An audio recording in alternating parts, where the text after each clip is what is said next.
it so that we can start with the function.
Check.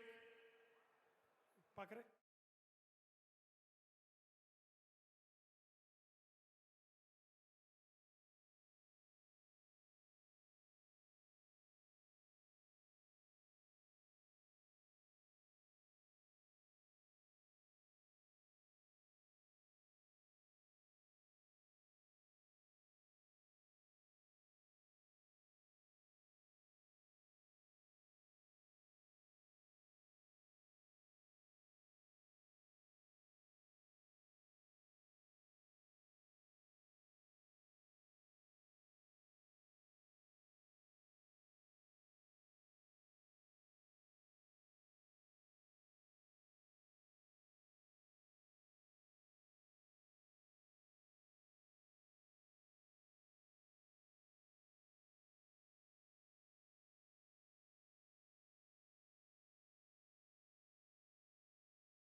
everyone to be seated as we are ready for the 13th National Level Felicitation Ceremony of the Qualifiers of UPSC Civil Services Examination 2020 and 21, which is also a social leadership development and induction program. Let's give a big round of applause as we are receiving our beloved founder, revered Professor Dr. Vishwanath Karad sir. A big round of applause, my friends, for our Executive President, Shri Rahul V. Karad, and all the dignitaries of this session. A big round of applause, my friends. We are present here in huge number. Let us showcase our energy and our commitment to build the social leadership of our country.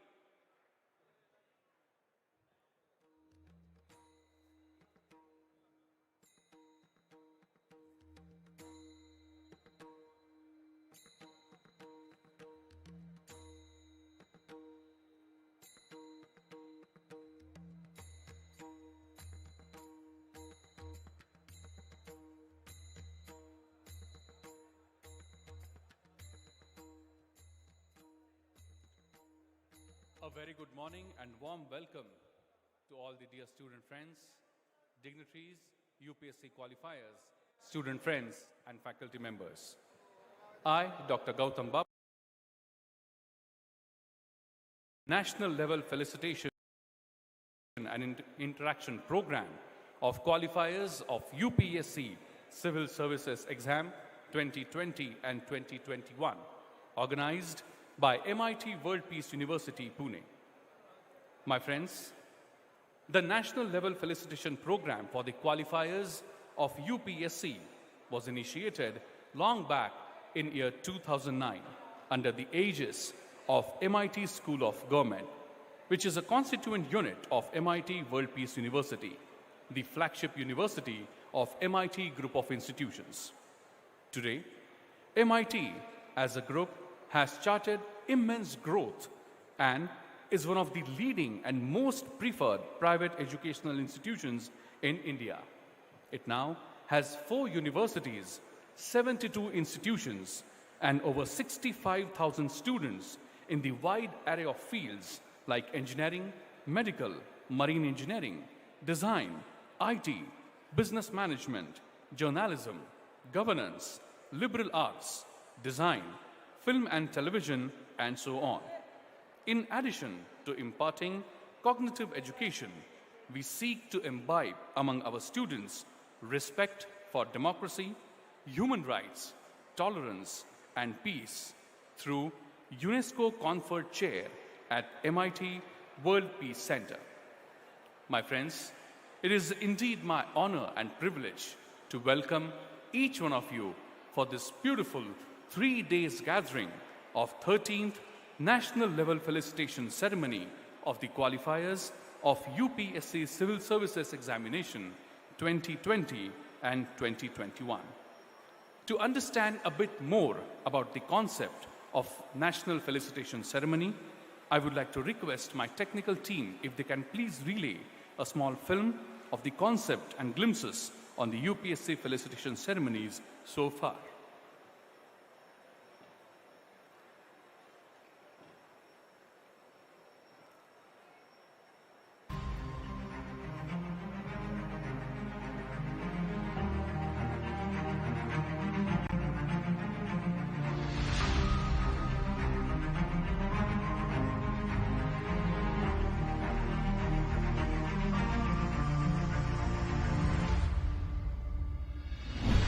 Leadership in politics is one aspect, one area. Social leadership, educational leadership, even the administration, which is more important possibly to make this nation go and emerge as one of the most powerful nations of the whole world, but powerful in the sense to convey the message of peace to the entire humanity.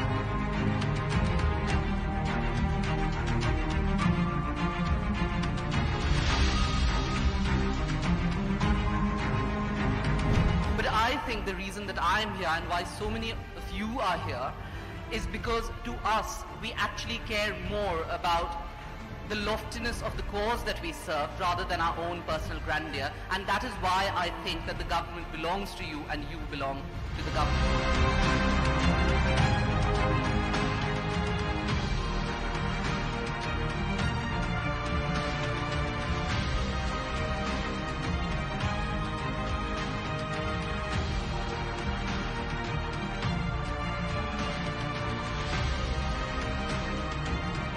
It's just been one day in MIT, and one thing I'm really taking back from here is that MIT is this unique blend, this unique combination of spirituality and modernity.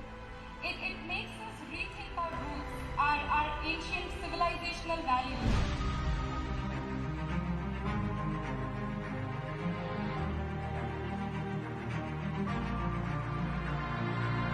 We will get to hear even the first ranker and the second ranker and the most respected people sitting here. But it is not just about the bureaucracy or the civil services, my dear students, but this institution has always tried that how do we connect all our degree programs with the society. And that is how the MIT World Peace University. कि विधानसभा और लोकसभा में ऐसी leadership, चारित्र्यशील leadership, राजनीति में चारित्र्यशील leadership निर्माण के लिए प्रशिक्षण केंद्र खड़ा करो राज्यों में और केंद्र में, तो दोनों की साथ मिलेगी।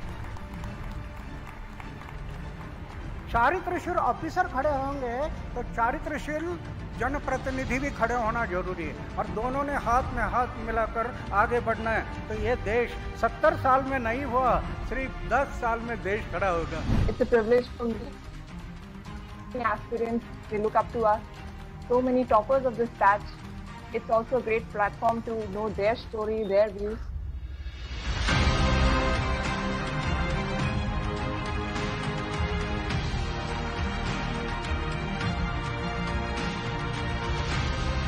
I'm very privileged to be a part of this.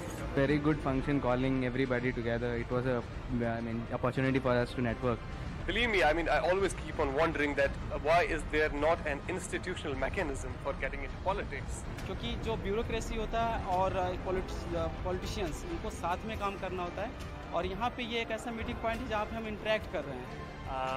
I would like to thank MIT for giving me this opportunity to be a part of this event. Well, the program was quite a good and an amazing experience for me. Yeah, the very same idea which I called innovative and very progressive. Go on, cheers. What the excellent thing which MIT has done is that they have started a new project, a pioneer project in this sector.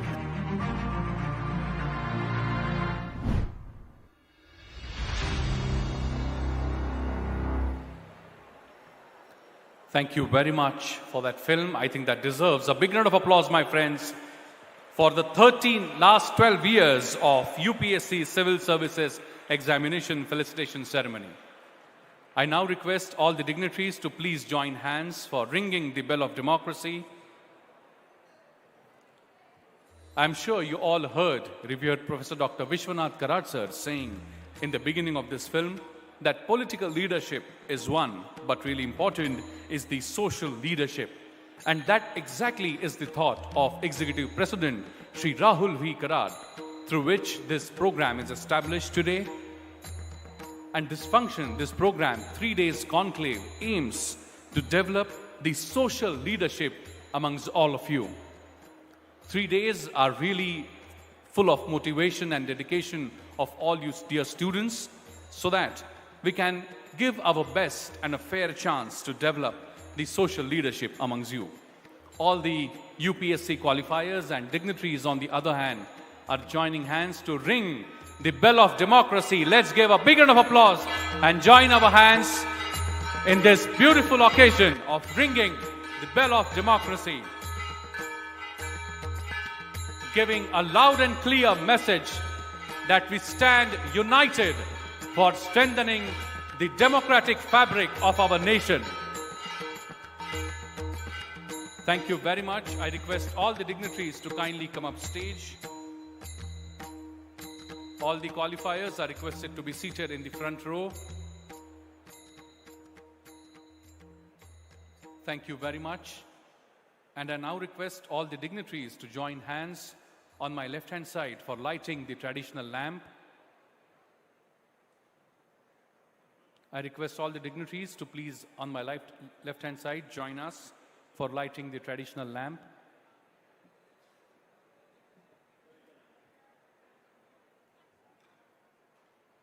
All the dignitaries on the dais, revered Professor Dr. Vishwanath Karat sir, Shri Rahul Karat sir, Honorable Vice Chancellor, Pro-Vice Chancellors, Deans are joining their hands for lighting the traditional lamp.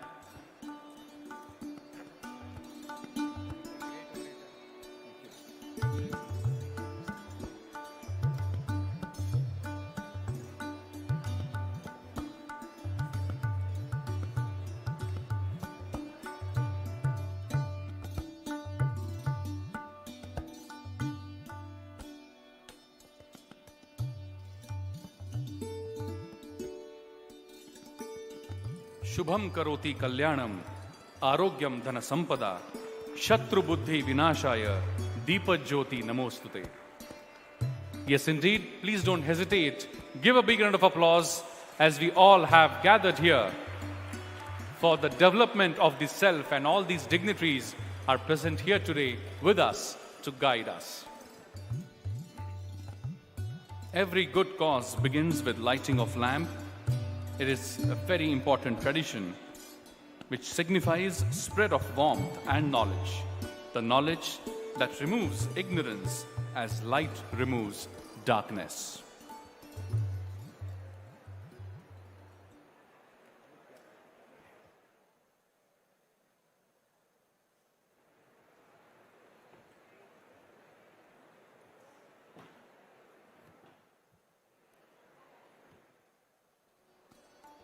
My friends, I just referred to the traditions of our country.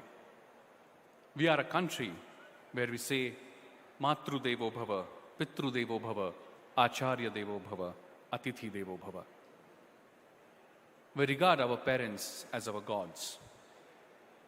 They are our first teachers. They are our lifelong mentors. But when we have to face the loss of one of them, it is really a moment of pain. I request the Honorable Pro-Vice Chancellor of MIT World Peace University to say a few words.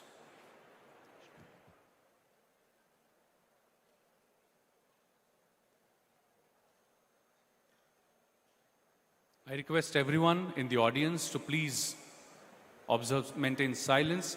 Please be seated. Thank you. Good morning and namaskar to every one of you. मैं यहाँ पे खड़ा हूँ श्रद्धांजलि अर्पण करने के लिए. मित्रों, आज ये जो MIT का संपूर्ण विश्व है, जो संपूर्ण विश्व निर्माण हुआ है, उसके पीछे जो प्रेरणा है, प्रेरणा की उड़ान है, उस माँ का सपना यहाँ साकार होते नजर आ रहा है. उस माँ को कुछ इस तरह अपने जज्बात में नवाजा जा रहा है. जज्बात अलग है पर बात तो एक ही है. जज्बात अलग है फिर भी बात तो एक ही है. उसे माँ कहूँ या भगवान, बात तो एक ही है.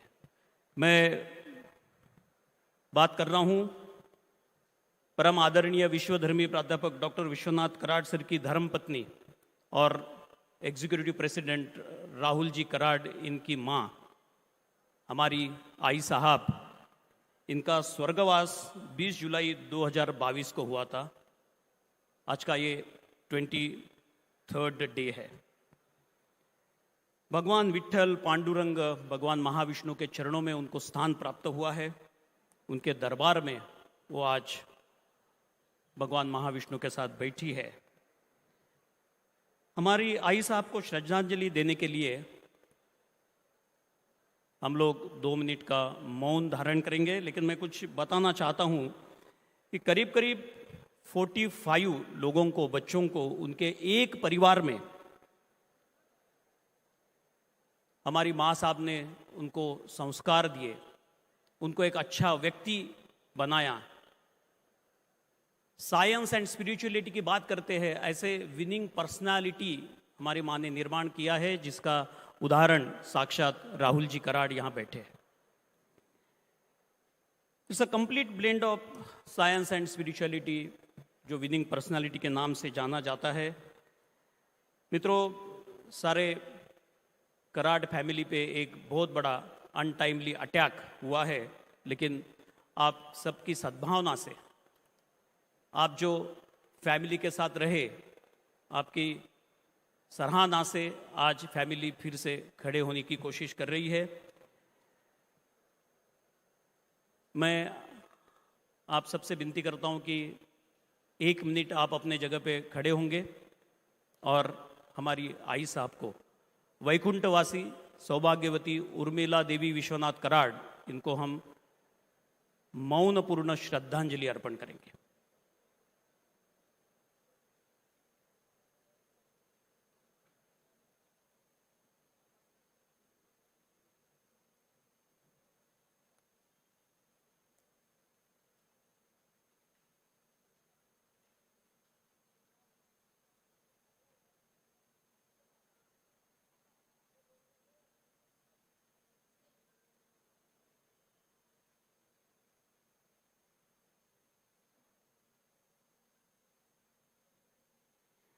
ओम शांति शांति शांति। कृपया अपने जगह पे आप बैठ जाइए। है एक कर्ज हर दम पर सवार रहता है, है एक कर्ज हर दम पर सवार रहता है, वो माँ का प्यार है, सब पर उधार रहता है। भावभीनी श्रद्धांजलि के साथ over to Gautam Bapat. Thank you very much, sir. And now, my friends, let us begin our program formally with our national song, Vande Mataram, the sacred mantra of patriotism. It is not just a song, but a mantra enshrined in the hearts of millions and millions of Indians and sacrificed by the countless martyrs who were inspired by the song to offer their lives at the altar of the motherland. I request each one of you on the dais and off the dais to rise in their seats as we would now have the national song, Vande Mataram.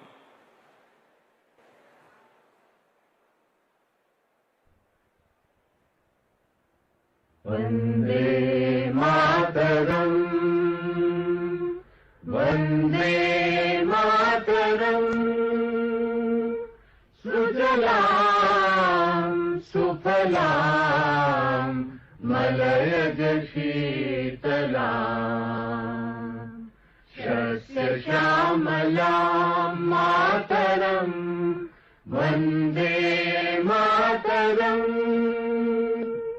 Shubhrajyosna Pulakitayaminim, Pullakusumita Drumadala Shobhinim, Suhasinim, Sumadhura Bhashinim, Sukhadam Varadam Mataram, Vande Mataram, Vande Mataram. Thank you very much. Let it be loud and clear. Bharat Mata Ki. Thank you very much.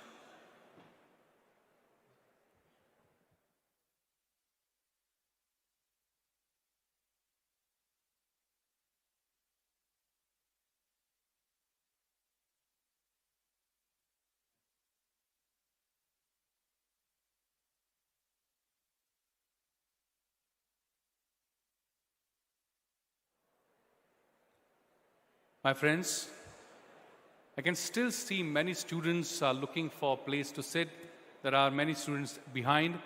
You can please come forward. Even if you don't find a place behind the barricade, there are chairs in the front side of the barricade. You can occupy those chairs as well. I request all the students to come forward and be seated in the chairs in the front side of the barricade. You can do that. I request all the teachers of various schools of MIT World Peace University to guide their students to occupy chairs in the front side. My friends, These 3 days are going to be very, very important for each one of us. This is probably for the first time, I'm not really sure, but I can definitely say we are one of the unique universities in this country where such kind of induction program, and not just an induction program, but a social leadership development program is organized. Next 3 days, each one of you is requested to be seated and be focused on all 8 important sessions of these 3 days, wherein every session will give you some or the other important insight to develop the social leader within you. My friends, it is important that any activity that we do, we first pray to the Almighty and bring peace within our hearts. I'm sure each one of you is aware, but let me bring to the attention and notice of all the dignitaries on the dais that every day in every institution of MITE's MIT group begins with a very special prayer. A prayer, generally the moment we say prayer, we think of a religion. But this prayer, which we call as the World Peace Prayer, which is a gift of our beloved founder, revered Professor Dr. Vishwanath Karatsa, to all of us, does not stand for any caste, creed, religion, or any section of society. But this is a prayer made to the Almighty for the world peace. I request each one of you on the dais and off the dais once again to please rise in your seats, fold your hands, maintain absolute silence, close your eyes, bring the image of your mother, father, your deity in front of your eyes, focus and pray to the Almighty to give us energy to absorb all the knowledge and wisdom that would be given from this stage in next 3 days. Please close your eyes, fold your hands. Let us first observe the silence and then I would request for the World Peace Prayer.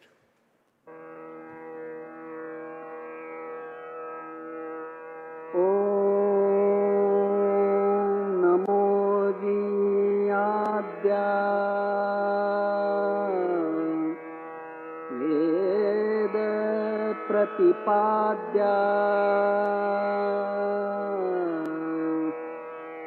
जय जय स्वसंवेद्या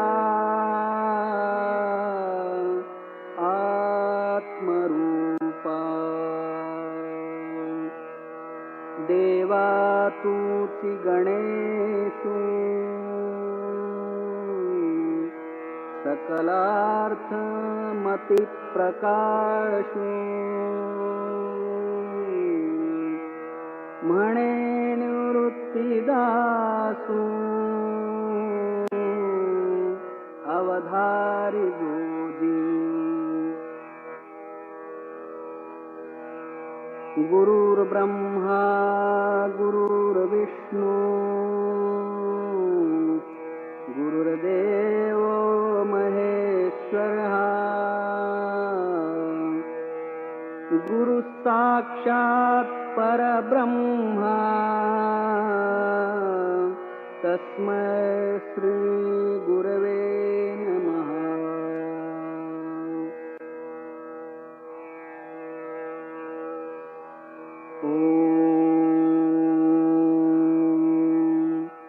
पूर्णमदः पूर्णमिदं पूर्णात् पूर्णमुदच्यते पूर्णस्य पूर्णमादाय पूर्णमेवावशिष्यते। ॐ शान्ति शान्ति शान्तिः। Thank you very much. And now I would like to invite the Dean of School of Economics and School of Public Policy at MIT World Peace University, Professor Dr. Shalini Sharma, to give the introductory remarks and briefings. Thank you, Dr. Bapat. A very warm good morning and namaste to all and each and every one of you. to all the dignitaries on the dais, off the dais, for this august gathering, for this beautiful ceremony which we organize every year. This is the 13th year we are organizing this ceremony. The Felicitation program for all UPSC rank holders. My special welcome here to Shri Yashvardhan Kumar Sinha ji, Dr. PPK Ramacharyulu ji, Shri Ramphal Pawar ji, Shrimati Manjula Das ji, our most honorable and reverend Professor Dr. Vishwanath T. Karachi, our executive president Dr. Rahul Karachi, Dr. Aditi Karachi, Vice Chancellor of the University Dr. Ravi Chitnis sir, the Registrar Dr. Tave, the Pro-Vice Chancellor Dr. Milind Pandey and Dr. Tapan Pandey, all my students who are gathered here in more than 5,000, the future of India, and much more than this, I welcome all the rank holders and in specific to rank holder number 3, Ms. Garima Singla. Please give her and all the rank holders a big round of applause.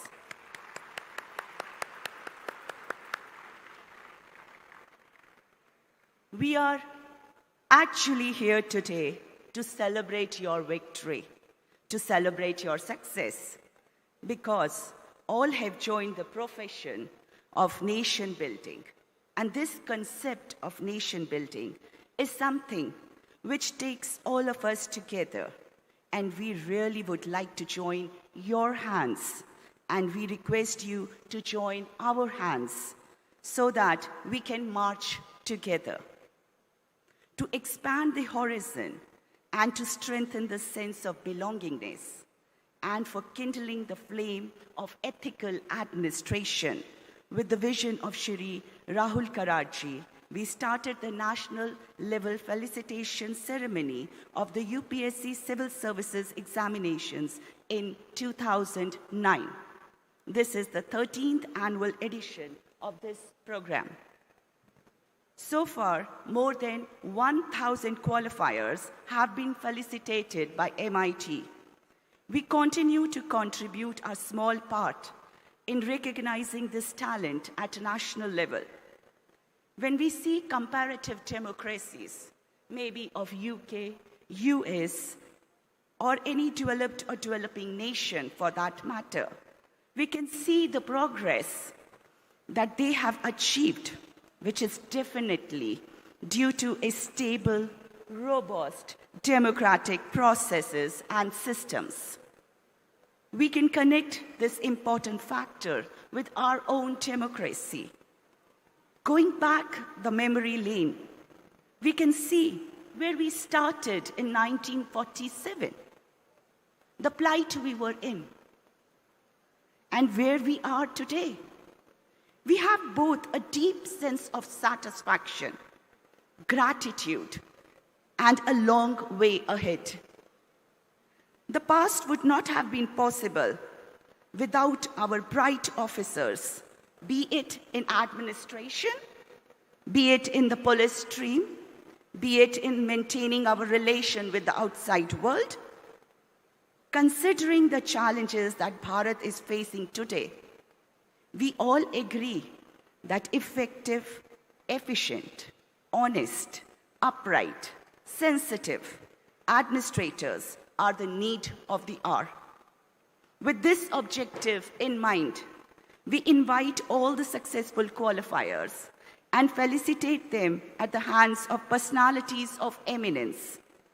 We attempt to give them the sensitization that they should always remember at whose hands they were felicitated and honored, and bestow upon them the great sense of responsibility on behalf of the nation.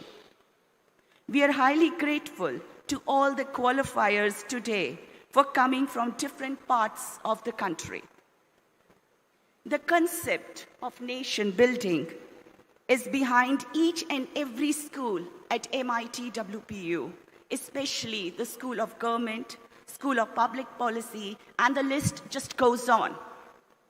We always feel that government and civil services should march together. For this very purpose, we have the School of Government, MIT School of Government, which was launched by our visionary, Shri Rahul Karachi, in 2005, with a thought for developing future political leadership for the nation by giving systematic training to the youth for coming in politics, public life, and serving the nation. We also started the School of Public Policy, wherein we are training our students for UPSC examinations, along with acquiring their degrees in BA in Government and Administration. Sir, nation building is the main motto of MIT WPU. It gives us immense pleasure to share with you all that MIT WPU has been creating and continues to create national platforms for different integral stakeholders for nation building, such as teachers, students, women, sarpanchs, bureaucrats, spiritual leaders, corporates, and the list goes on. These are few of our initiatives for creating a blissful Bharat. We request you all to join us and be the change. Jai Hind, Jai Bharat.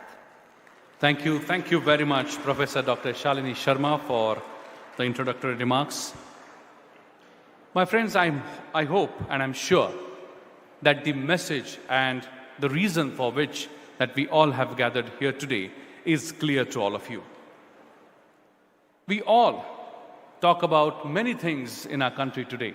We talk about e-vehicles, we talk about cryptocurrencies, we talk about metaverse, but what exactly is the grassroots reality of our country? On the other side, we unfortunately still talk of poverty, we still talk of cleanliness. So the need of the hour is to bring in the much needed innovation to solve the real life problems of our country. The person who's in village, who does not even know how exactly to solve small problems which he faces every day. And that exactly is the point where you all come into the picture. This 3 days gathering aims to achieve the social leadership amongst you. It is important that each one of us gives our fullest to absorb the knowledge and wisdom being spread from here and to come up with the socially innovative ideas. Let us try to understand why exactly we are talking about all this today. I request my team to show us a small video.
Well, I have no words to say anything.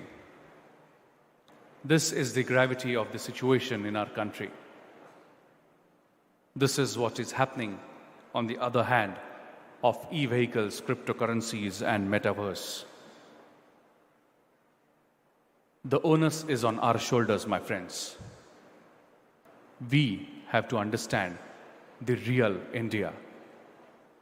How exactly we are going to play our role to solve these problems. Next 3 days, starting from today, are the days of introspection. The days where we sit and think our role to take the socially important initiative. Thank you very much.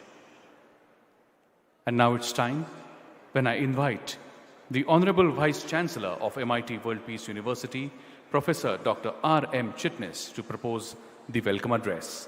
Please welcome with a round of applause, Honorable Vice Chancellor of MIT World Peace University. Good morning and namaskar. It's a great privilege to be here to welcome all of you. Honorable Dr. Karad sir, Honorable Executive President Rahul Karad sir, Honorable Dr. Aditi Karad madam, all the dignitaries on the dais, fellow colleagues, dear students, invitees and guests. This is very, very auspicious and important day in the history of MIT World Peace University. This is very important not only for students, but for the teaching and non-teaching staff too. I'll come to it little later. You are aware that we have gathered here for the felicitation of qualifiers of UPSC Civil Services Examination.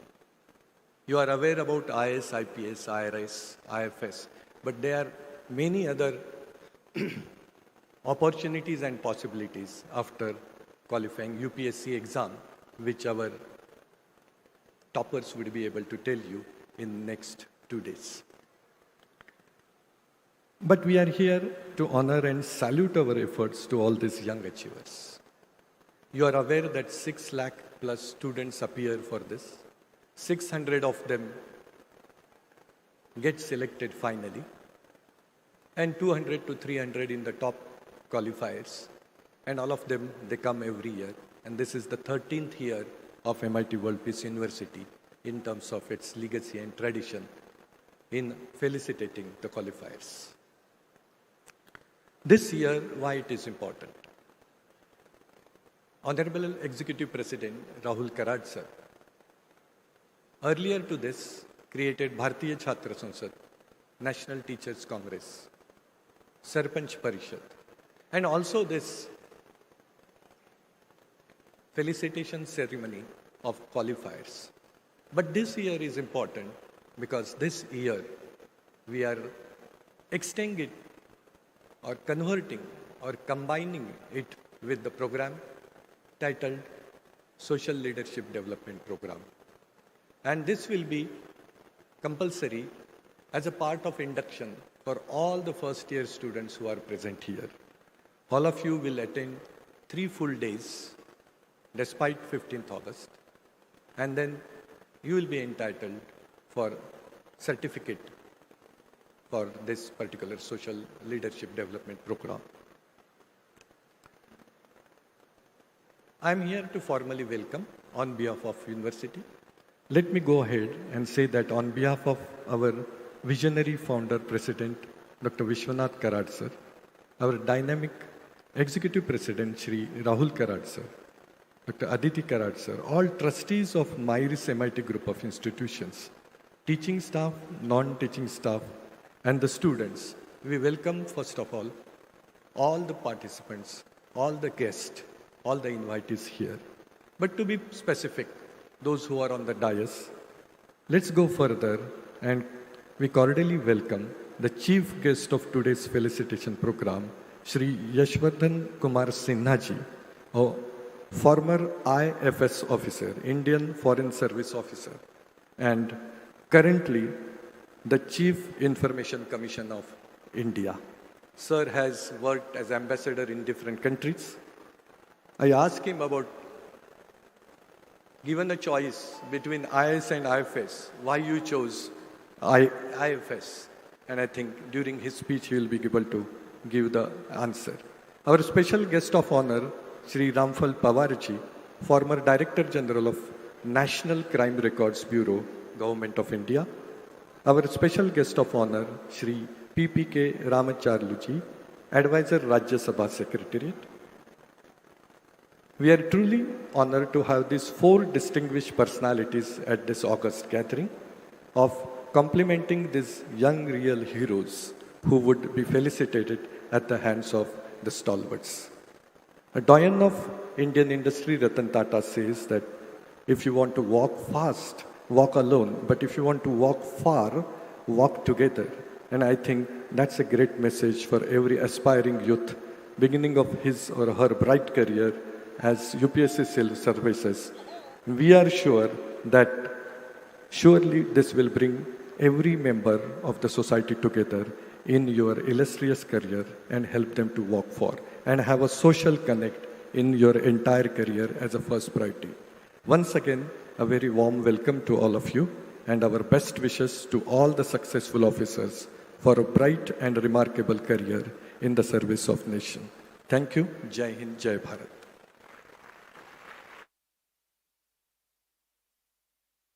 Thank you, sir. Thank you very much. And now, as per the traditions of our country and our institution, I would like to request revered Professor Dr. Vishwanath Karad, sir, and Shri Rahul Karad, sir, to please join hands as we felicitate and welcome the dignitaries on the dais. First, I would like to request sir to kindly felicitate and welcome retired IFS officer, the Chief Information Commissioner of India, and the chief guest of today's session, Shri Yashvardhan Kumar Sinha ji.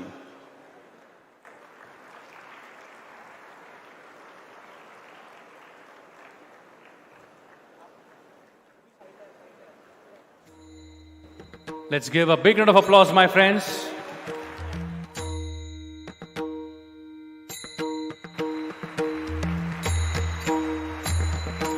I now request sir to kindly felicitate and welcome the advisor to Rajya Sabha Secretariat and former Secretary General of Rajya Sabha, the chief guest of honor of this session, Dr. PPK Ramacharyulu.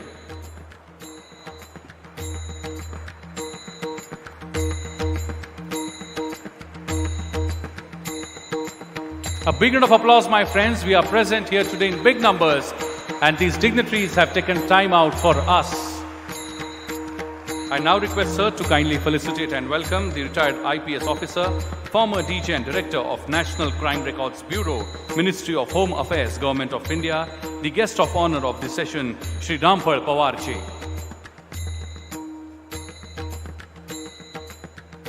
A big round of applause for Shri Ramphal Pawar ji. Thank you, sir. Thank you very much for your presence.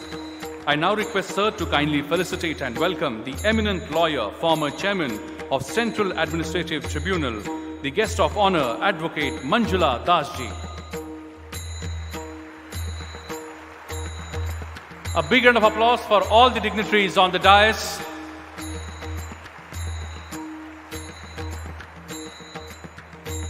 Thank you, dignitaries. Thank you very much. And now it's time, my friends, when I invite the Managing Trustee and Executive President of MIDS MIT and Executive President of MIT World Peace University and Chief Initiator of MIT School of Government, the first school of Bharat for political leadership and founder of Bharatiya Chhatra Sansad, National Teachers Congress, National Women's Parliament, World Health Parliament, National Conference on Media and Journalism, and Sarpanch Sansad. But before I invite him to address the gathering, I request my technical team to kindly relay a small film made on life and work of Shri Rahul Karad ji. A good idea is 10% inspiration and 90% implementation. A reflection of this is the multifaceted Managing Trustee and Executive President, MIT World Peace University, Rahul Karad. Rahul Karad, a motivation for the youth, a perspective for the commoners, a guide for the dreamers. He has been a pioneer in many of the initiatives conducted by MIT WPU. Rahul Karad is a man with excellent vision and clear thought process in each and every issue, may it be student politics, justice, democracy, or history. A Harvard alumnus, he started his journey as Executive Director of MIT Pune in 2001. He single-mindedly focused on advancing the inherited vision and mission of his academician father, revered Professor Dr. Vishwanath Karad, founder of the Myers MIT Group of institutions, who initiated the new wave of education in engineering in the private sector through Myers MIT Pune, Bharat. Not only that, but he has also built the biggest dome in the world at Loni, Maharashtra, to spread the message of peace and unity. Rahul Karad has carried forward such a great legacy, which resulted in successful expansion of MIT Pune, Bharat. I look at you as a leader in your own area. Please influence those number of other guys who have that sense of belongingness for the country, the Mother India. Rahul Karad is known for his very deep-rooted patriotism and was always inspired by the famous quote of Gandhiji, "Be the change you wish to see in the world." Why no educated Indian parent ever dreams of their children pursuing politics and public life as a serious career option? Rahul Karad, the founder and executive president of MIT School of Government, Pune, gave the seed thought of this unique vision. And MIT SOG became the first institution of political education and leadership in India. Haryana, Bihar, Maharashtra, Uttar Pradesh, Himachal Pradesh, Jammu and Kashmir, Goa. In this regard, MIT WPU is actively organizing various social initiatives to impact society by germinating the seed thought for social responsibilities within students, women, teachers, political and administrative leaders to the issues relevant to the world. Rahul Karad is the face of New Bharat, the Young Bharat. Please put your hands together and welcome with a big round of applause, Shri Rahul V. Karad.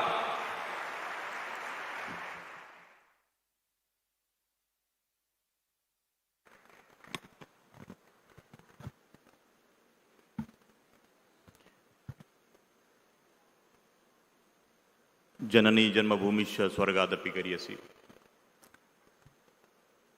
First of all, let me say thank you, all of you, my dear friends, that you paid the respect to my revered mother, Urmila Ji Karad, who passed away just 3 weeks before. Thank you so much for that condolence, support for Karad family and MIT Group of Institutions. Thank you. Yesterday evening, we had a small interaction with this very batch of 2021, all the UPSC qualifiers. We informally congratulated all of them. Last 13 years, these traditions we started, my dear friends, and this year, though the number is comparatively less, around 55 members, the UPSC qualifiers, they have come. I want to congratulate, first of all these very successful, committed, determined leaders who want to work in the area of civil services examination. Please give them a big round of applause. They are sitting in the front row. No words to express my happiness. Gamini ji, you are here on very much on the stage, who is a ranker 3. The ranker 1, Shruti Sharma ji and Ankita Agarwal couldn't make it because of whatever reason. But Gamini ji, you are here. Thank you so much. And definitely in this very, such a competitive exam in the country, which is very prestige, even before the independence also. And you all have definitely achieved a great success. So I'm very, very glad to congratulate each one of you. Also, it is my duty to pay the respect to the chief guest of today's program, on behalf of our founder, our revered founder, Dr. Karad, who basically laid the very unique vision for our institution, the first university in the World Peace University. On behalf of him and all the trustees, staff and students and everybody, let me welcome all the very eminent guests for today's program. Yashvardhan Kumar Sinha ji, who is the Chief Information Commissioner of India, retired. Thank you so much for your participation, sir. I also wish to welcome Shri Ramphal Pawar ji, who is the former Director General for National Crime Records of Bureau.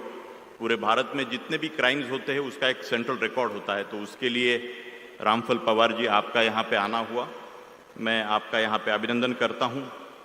और आपको right to information के बारे में पता है, बाकी किस तरीके से तो पूरे भारत में जैसे चीफ इलेक्शन कमीशन फंक्शन होता है उस तरीके से chief information commissioner of India, जो मैं सिन्हा साहब के बारे में भी बोला, पूरे जिला लेवल तक, महाराष्ट्र के लेवल तक सब जगह के ऊपर इस तरीके का जो राइट टू इन्फॉर्मेशन का जो एक्ट इम्प्लीमेंट हुआ कुछ सालों पहले, तो इसकी पूरी सिस्टम और पूरा, तो he was heading that particular organisation. Sinha ji, आपका ये बैकग्राउंड स्टूडेंट्स के सामने रखना मेरा फ़र्ज़ है और सबको उससे कुछ सीखने को भी मिलेगा। मैडम मंजुला दास जी, जो एमिनेंट लॉयर और former chairman for central administrative tribunal, पूरे भारत में जहाँ जहाँ पे IAS, IPS, ये पूरे जितने भी ब्यूरोक्रेसी है, ऐसे कुछ जहाँ पे भी चैलेंजेस आते हैं सिस्टम में या उसमें कुछ सुधार भी करने, तो इस तरीके का एक तरीके से कम्युनिकेशन और आदान प्रदान सिविल सिटीजन से भी हो और बाकी लोगों से भी इसमें होना चाहिए। इसके लिए ये बहुत इंपॉर्टेंट बॉडी है। मंजुला जी, आप कुछ दिनों पहले ही रिटायर्ड हुए और आपका भी यहाँ पे आना हुआ, मैं आपका भी यहाँ पे अभिनंदन करता हूँ। मैं पवार साहब के बारे में भी बोला। मैं लास्टली मुझे रामाचरयुलू जी यहाँ पे बैठे हैं, डॉक्टर PP के, वो राज्यसभा के एडवाइज़र रहे हैं और अभी भी राज्यसभा के एडवाइज़र है और फॉर्मर सेक्रेटरी जनरल राज्यसभा है, बहुत पदों के ऊपर उन्होंने काम किया है। तो these are all very eminent powerful people in their own way. When I am using the word powerful, in the sense they have a great ability to do some kind of change. What little film we saw here, I am going to speak on that also, the social leadership development program. There are majority students from the first batch in this particular campus. Every year some 7,000 to 8,000 new students join for various programs of engineering, management, law, liberal art, fine art, governance, political leadership, economics, design, all the areas students they join. So this is a batch which was joined just a month before. And engineering, some majority students, because whole country the engineering commencement is little delayed because of the COVID and the previous cycles of academic year. So they are going to join in another month's time. But this is quite a large number of students, and there are some second and third year students also.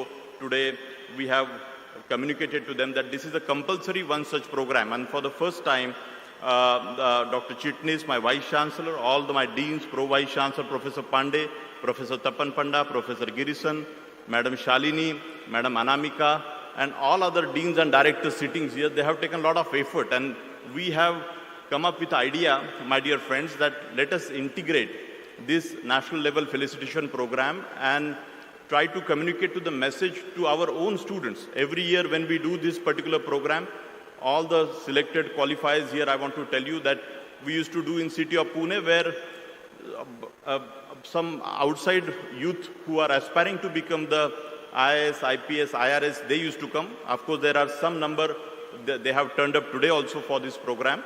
But we felt that ultimately, we as a MIT World Peace University or MIT School of Government, which is India's first school to develop the future politicians, which was established in the year 2005. Professor Bapat just now, he insisted me, sir, पिछले 15-20 साल से मैं इस संस्था में काम कर रहा हूँ.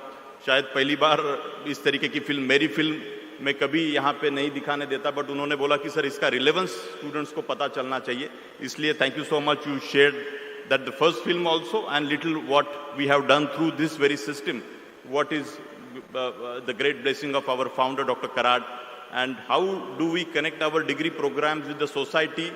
This is a quest last 4 decades. Our founder is trying to communicate to all the teachers and all of us. There are over 75,000 alumni are now serving in various parts of the country and the world. And they say this very DNA of MIT World Peace University or MIT Group has really given a different dimension to our life. So here, my dear friends, you all know that interdisciplinary, multidisciplinary and transdisciplinary approaches, how do we imbibe in our system of education here at World Peace University? When I say transdisciplinary, it is between the civil society, amongst you, teachers and all of us. So all of us, we need to discuss and come up with a solution. What little film, that very sensitive film, एक बहुत मन दहलाने वाली film, professor Bapat आपने यहाँ share की. मैं ऐसी काफ़ी फिल्में अगले 2-3 दिन में आपको यहाँ पे दिखाई जाएगी, माय डियर स्टूडेंट्स. आपको पॉलीमर इंजीनियर हो, पेट्रोलियम हो, मैकेनिकल हो, सिविल हो, कंप्यूटर हो या लिबरल आर्ट हो, लॉ के हो, हमें सबको मिलके अल्टीमेटली एजुकेशन का एम क्या है? हमें प्रॉब्लम सॉल्विंग की तरफ हमारा अल्टीमेटली एक सुखकर जीवन बनाने के लिए हमारा ये it is a continuous journey. मतलब शायद कभी 1000-2000 साल पहले हम सब ट्राइबल थे, कुछ समाज में बारबेरियन की तरह भी लोग बिहेव करते थे, हम भी शायद एक जंगली की तरह बिहेव करते हुए आते आते ये इंसान ने जो ये तरक्की करके हम यहाँ तक जो हमारी जो जर्नी हुई है, तो इसके बारे में आप सब स्टूडेंट्स को यहाँ पे सोचना है. और गुड गवर्नेंस, डेमोक्रेसी और लीडरशिप की बात MIT वर्ल्ड पीस यूनिवर्सिटी हमेशा करते आया है. तो executive wing is a very important wing which is creating an order for the society, which is creating the great policies for the society. Tomorrow, you are going to build various bridges, some lawyers are going to make some laws and various such other dimensions, the liberal art faculty students or other students. So you guys and the civil service society, we all have to, we all have to think that they are the designers for the whole 130 crore people, particularly the politicians and the executive wing. And we have all these 4 pillars of our democracy, judiciary and media. And हम इस सभी पूरे system के part है.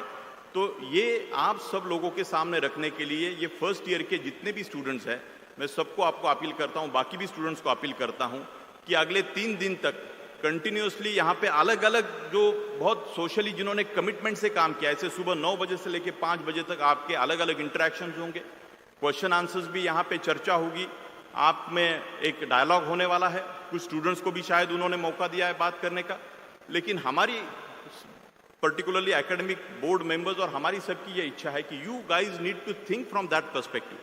We have a rural immersion programme, you all know that which is we are going to experience soon. There are peace studies program which we have implemented. Every Thursday we have beautifully, we do yoga. This is the only institution in the country. Sir, all the respected chief guests, I want to tell you that we have to do 25 times yoga, then only you go to second year. Likewise, structures and designs we have created, and our founder, what he laid down, the very culture and the ethos, the very philosophy for this institution, we, after 4 decades of this journey, now we are in a process to truly we want to measure the very transformation of all of you, because you are going to be the change maker for tomorrow. As you pass out from this institution, you are going to go to corporates, the multinational company, international companies, Indian companies, everywhere. So ultimately, ivory tower में बैठ के हम हमारी खाली भारत जैसे देश का हमारा पूरा पूर्णत्व हो नहीं सकता.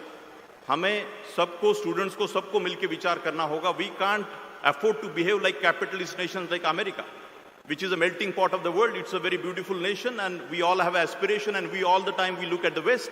But I want to tell all my students that next 10-20 years are very, very crucial for us. And after 20 years, we definitely, we will be one of the important developed nations and the very unique democracy in the world.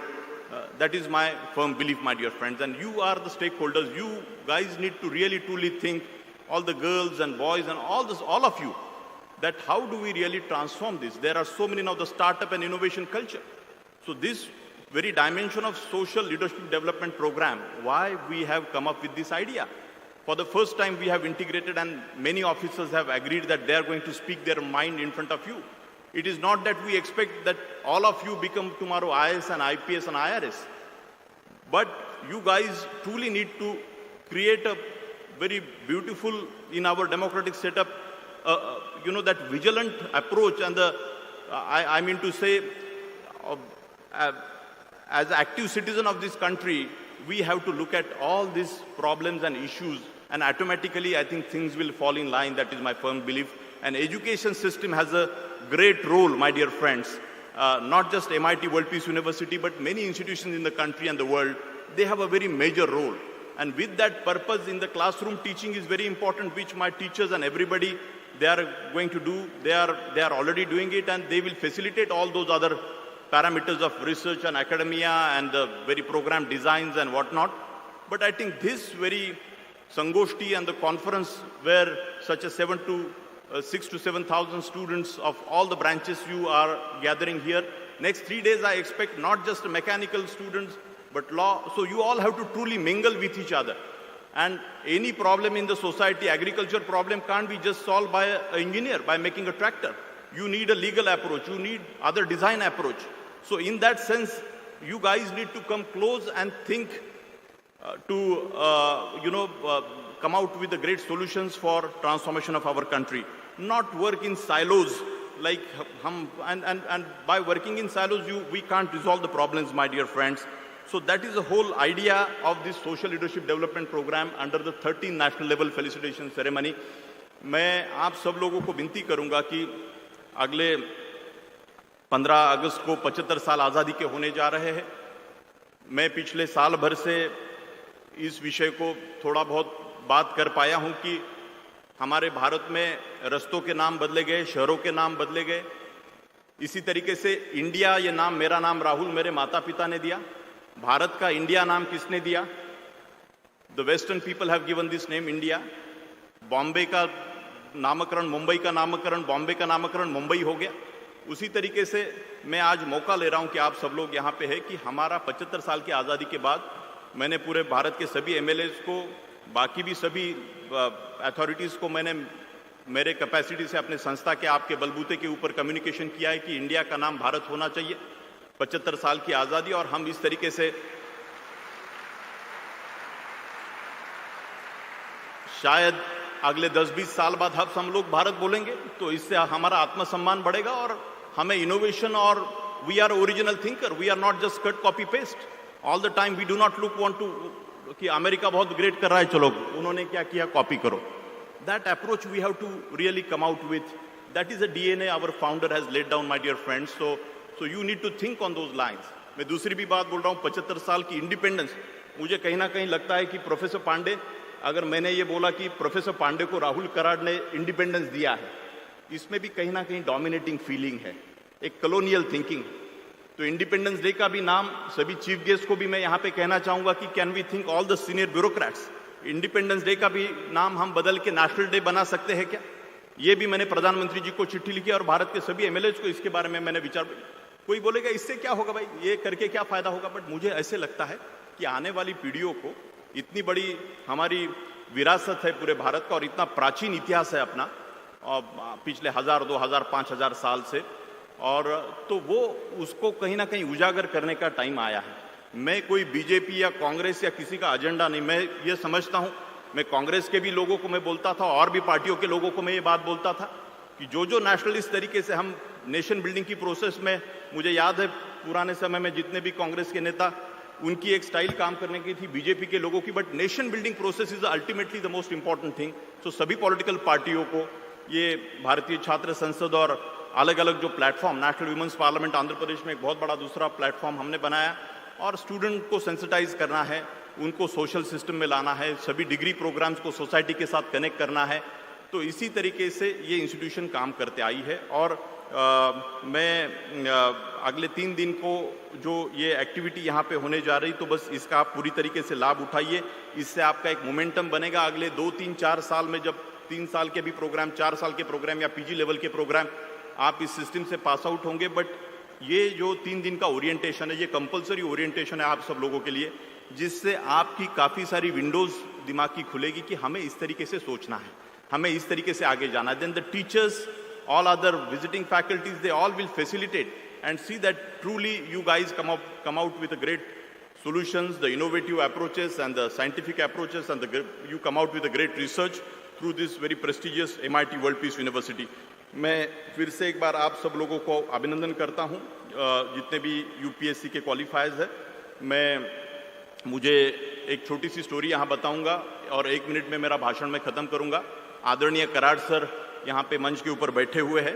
उनके जीवन में उनको IAS बनना था, villages में, खेड़ों में आप सब लोग जानते हैं कि कोई भी किसान परिवार हो या आज भी वही भावना है, सबसे बड़ा आदमी कौन, तो आईएएस है, कलेक्टर है। बट वो पढ़े लिखे नहीं थे, मेरे ग्रैंडफादर किसान थे और वो अपने अपने तरीके से उनकी जर्नी कर रहे थे। तो 10th के बाद उनके मार्क्स एक प्रोफेसर साहब ने देखे सोलापुर में, अरे भाई ये सर मुझे आईएएस बनना है, कलेक्टर बनना है। तो बोले आईएएस बनना है, बट तुम्हारे मैथमेटिक्स और इसमें मार्क्स बहुत अच्छे हैं, इंजीनियरिंग क्यों नहीं करते? तो वो बोले नहीं नहीं मुझे सर आईएएस बनना है, कलेक्टर बनना है। उनके मन में कुछ ऐसा एक गलतफहमी थी कि बीए बीकॉम या इस तरीके की ही डिग्री करके मैं आगे जाके कलेक्टर बन सकता हूं। उनको ये भी पता नहीं था कि कोई भी डिग्री करके आप आईएएस या आईपीएस बन सकते थे।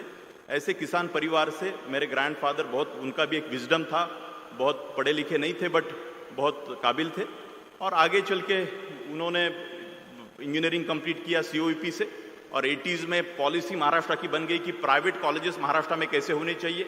एक आर्टिकल कराड़ सर ने लिखा कि महाराष्ट्र में प्राइवेट कॉलेजेस का बहुत इंपॉर्टेंट रोल होना चाहिए, जैसे तमिलनाडु कर्नाटका में बहुत पहले प्राइवेट इंजीनियरिंग कॉलेजेस निकले हैं और दिशा मिली। और उसके बाद एक आदमी को जिसको कलेक्टर बनना था, तो आज इस पूरे शिक्षण संस्था में 60,000 के लगभग या उससे भी ज़्यादा छात्र पढ़ते हैं और अलग अलग विषयों में। तो जीवन कैसे कहाँ से कहाँ लेके जाता है। तो मैं ये 3 दिन की जो संगोष्ठी है इसमें इस तरीके से आप सब लोग इसका लाभ उठा के इसकी तरफ देखें और and go with the flow and you can definitely evolve as a great citizens of this country. Thank you so much. Jai Hind, Jai Bharat. धन्यवाद। Thank you very much sir. Thank you very much for guiding us and letting all the students know that what exactly is the objective of this gathering and how exactly we are going to go forward. My friends, now the time has come when we gear up for the actual moment for which we all have gathered here today. The felicitation ceremony of the qualifiers of UPSC Civil Services Examination year 2020 and 2021. I hope all the qualifiers, those who are present here today, have registered themselves. We have prepared list strictly in the order of registration, so please note that. We will start with this felicitation ceremony. The moment I request you to come up stage, you are requested to come from the right-hand side stairs.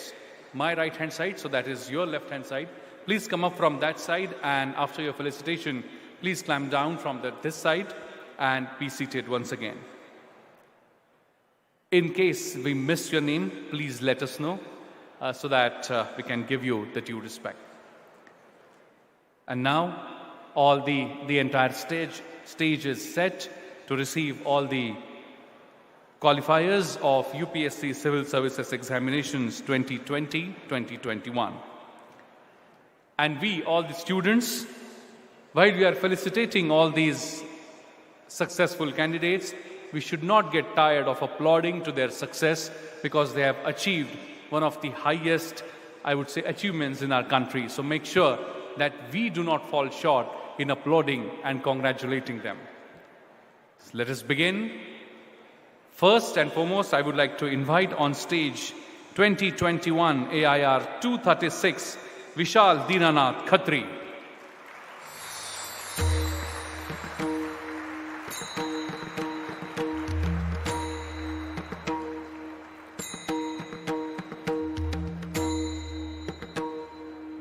Next, I would be inviting AIR 423 year 2021 Pankaj Guzar. A big round of applause for Vishal.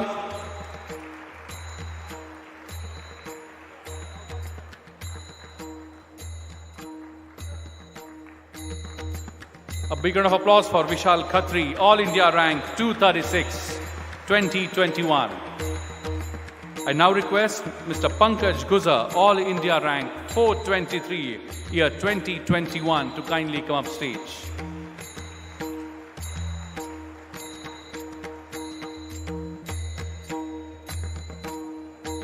Heartiest congratulations, Mr. Pankaj. Next, I would like to invite Mr. Atulesh Jha, All India ranked 131, year 2021.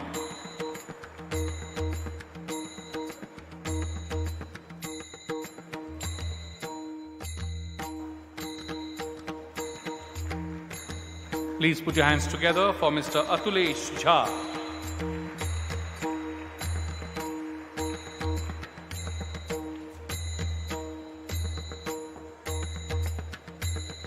Next, I would like to invite Mr. Rakesh Akolkar. Please put your hands together for Atulesh Jha. A big round of applause, my friends. All India rank 131, Atulesh Jha. Next, coming on stage, Mr. Rakesh Akolkar, All India rank 432, year 2020.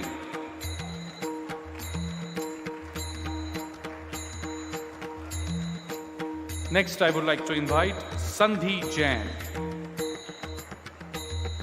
Heartiest congratulations, Mr. Rakesh Akolkar. Please put your hands together and welcome on stage Ms. Sandhi Jain, All India rank 329, year 2020.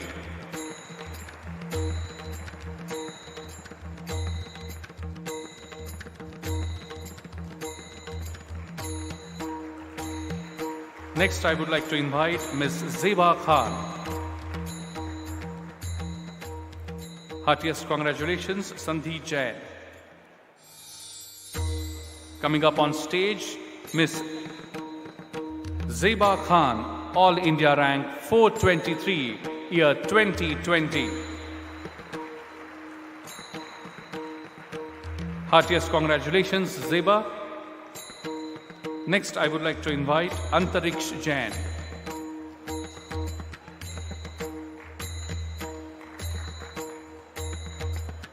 Please put your hands together and welcome on stage Mr. Antariksh Jain, All India rank 130, year 2021.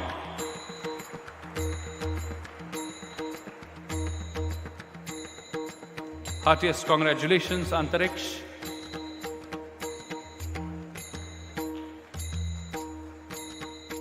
Next, I would be inviting Rishabh Bhola.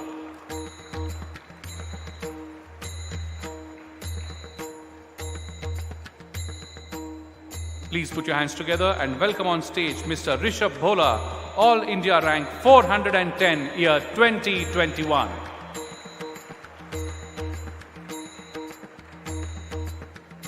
A big round of applause for Mr. Rishabh. Heartiest congratulations. Next, I would be inviting Mr. Vineet Kumar.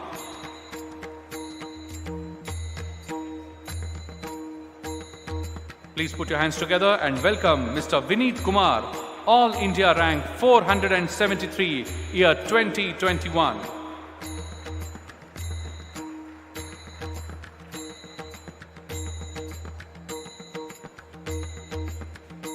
Next, I would be inviting Mr. Bankesh Pawar. Please put your hands together and congratulate Mr. Vineet Kumar.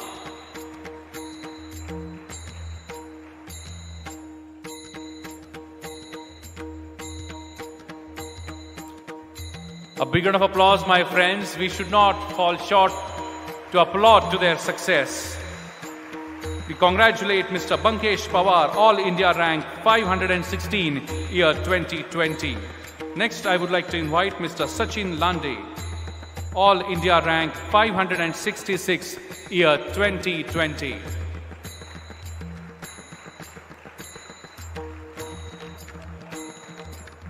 Please put your hands together and congratulate Mr. Sachin Lande. Next, I would be inviting Mr. Vishal Dhakkar.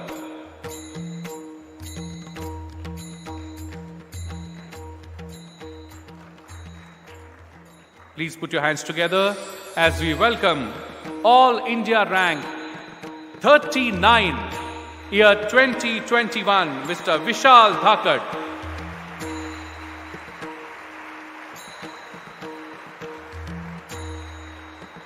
Heartiest congratulations, Mr. Vishal.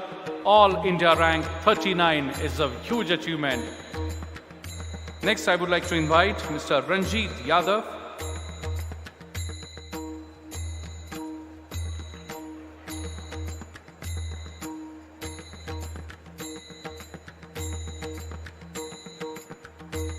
Please put your hands together and welcome on stage Mr. Ranjit M. Yadav, All India Rank 315, Year 2021. Next, I would be inviting Mr. Chirag Mehta.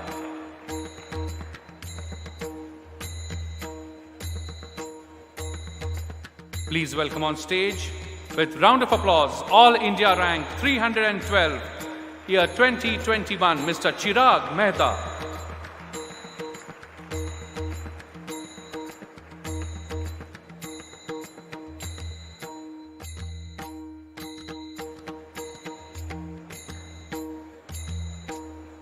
Next, I would be inviting Mr. Akash Sharma.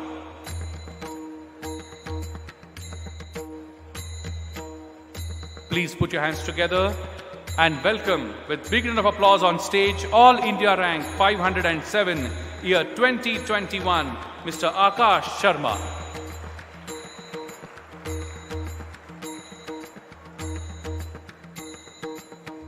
Next, I would be inviting on stage Mr. Vinay Kumar Gadge. Heartiest congratulations, Mr. Akash Sharma. Please welcome with a round of applause on stage, All India Rank 151, Year 2021, Mr. Vinay Kumar Gadge.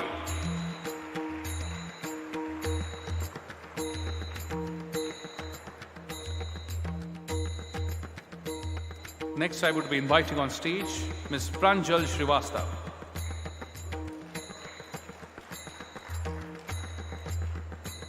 Please welcome on stage, All India Rank 299, Year 2021, Mr. Pranjal Srivastava.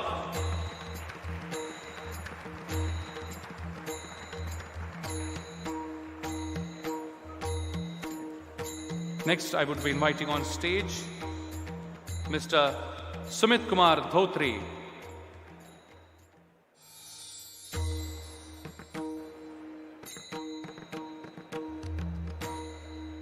Please welcome on stage, All India Rank 660, Year 2020, Mr. Sumit Kumar Dhotri.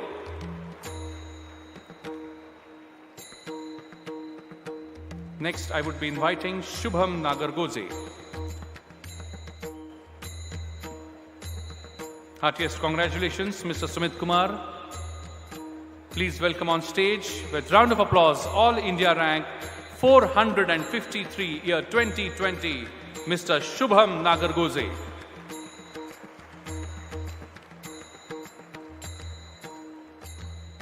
Next, I would be inviting Mr. Vikalp Vishwakarma.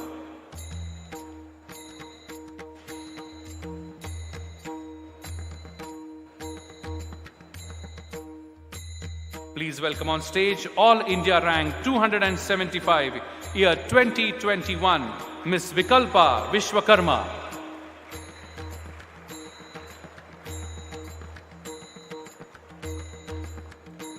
Let's give them a big round of applause, my friends.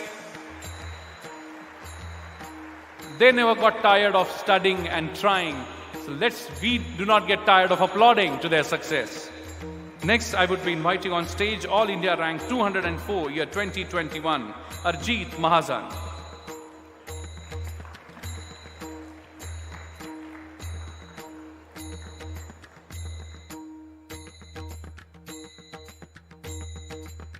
Please give a big round of applause to Arjit, All India Rank 204, Year 2021.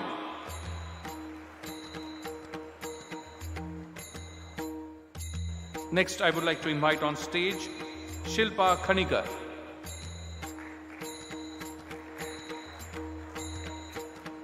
Heartiest congratulations, Arjit, on your success. Please welcome on stage with a round of applause, All India Rank 506, Year 2021, Ms. Shilpa Khanikar.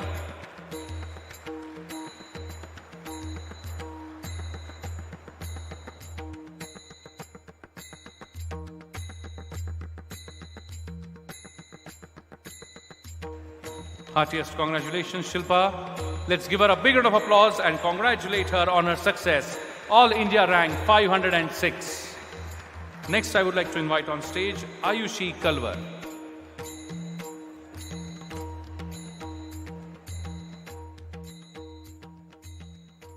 Please put your hands together and welcome on stage All India rank 618, year 2021, Ayushi Kalwar.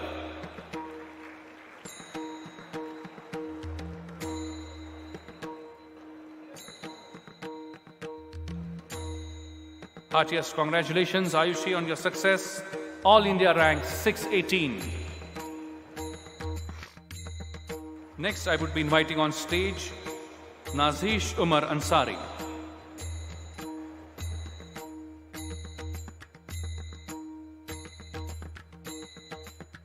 Please welcome Nazish with a round of applause. All India rank 344, year 2021, Nazish Umar Ansari. Next, I would be inviting Rachit Kumar Gupta.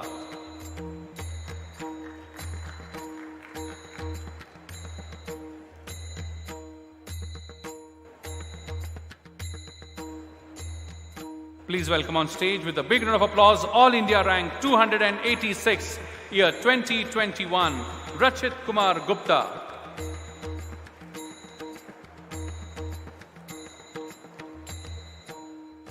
Next, I would like to invite Darshan Dugad.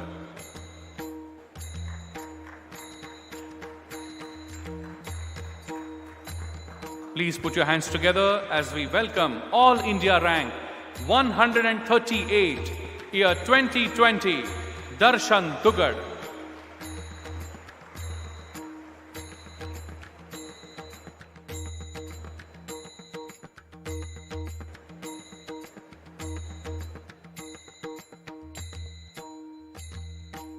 Next, I would be inviting on stage Jasmine.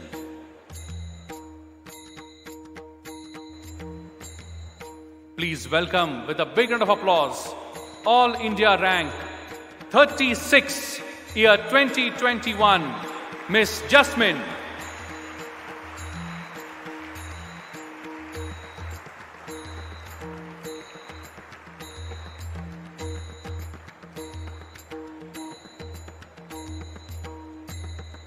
Please give a big round of applause, my friends, Miss Jasmine, All India rank 36.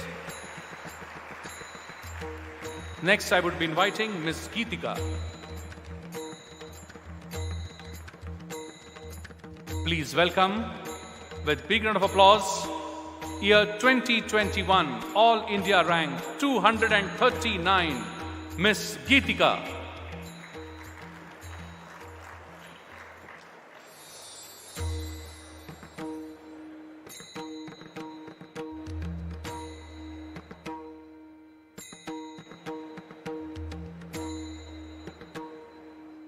Heartiest congratulations, Ms. Geetika. A big round of applause for her, my friends. Next, I would be inviting Mr. Ajay Kumar.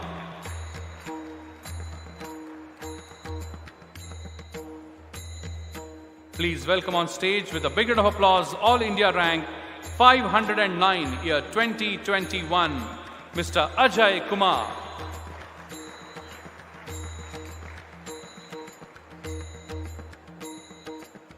Give a big round of applause, my friends. They have worked really hard to achieve this position today. Next, I would be inviting on stage Mr. Abhay Kumar, All India rank 571, year 2021.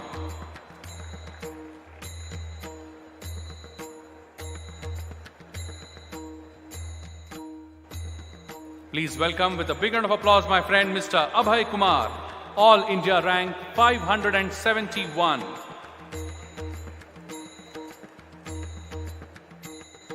Next, I would be inviting on stage Mr. Ashish Kumar.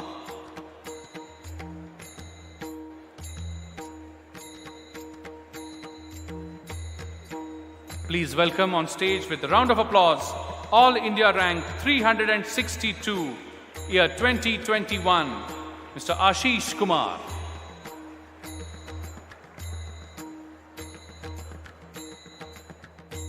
Next, I would be inviting on stage Ms. Renu Dahiya.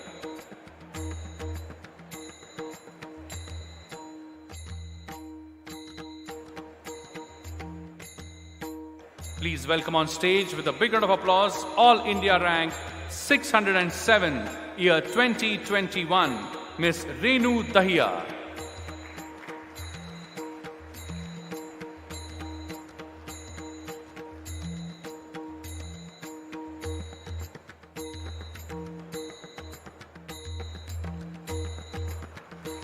Next, I would be inviting on stage Urja Jain.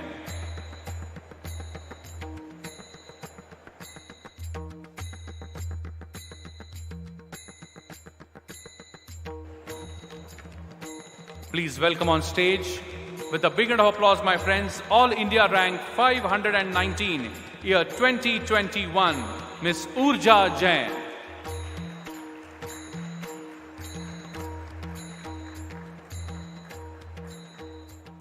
Next, I would be inviting Rohit Singh.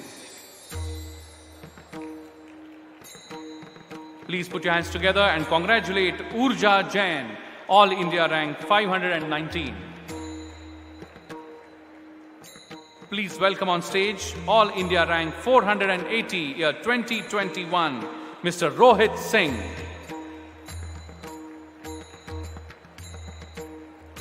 Let's give a big round of applause, my friends. Let's not get tired. Next, I would like to invite Jatin Krishnan.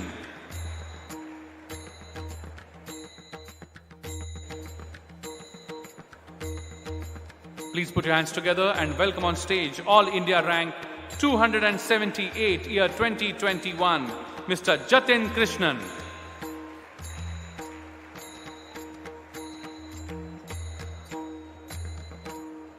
Next, I would be inviting on stage Amol M.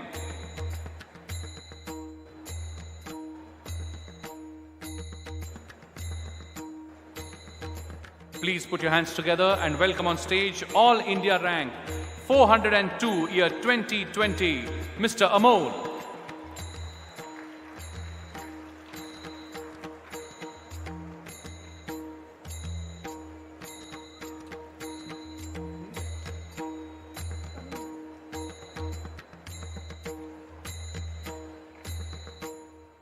I would like to invite on stage Mr. Akash, All India rank 94, year 2020.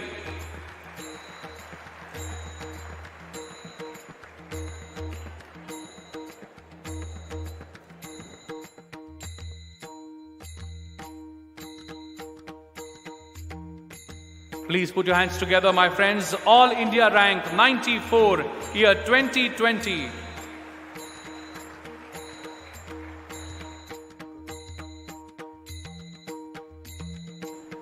Next, I would like to invite on stage Madhuri Garud.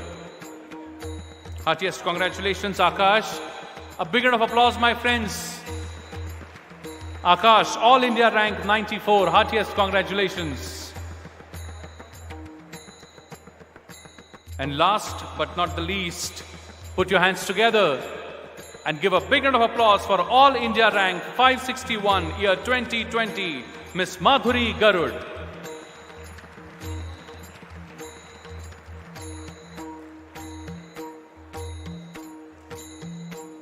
Please let us know if we have missed any name. I apologize in advance, but please let us know if we have missed anyone. Great. No one. Thank you very much, all dignitaries. But please be there, as now it's time when we congratulate. May I have all ears, please? May I have all ears? Let us put our hands together and congratulate and felicitate UPSC Civil Services Examinations All India Rank 3, year 2021, Ms. Gamini Singla. As we present her with the shawl, citation of honor and award prize demand draft of Rs 51,000 as token of appreciation. A big hand of applause, my friends, for Gamini Singla.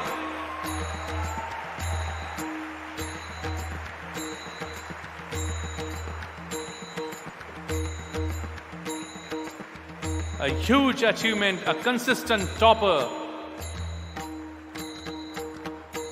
As you can see in the glimpses in the background,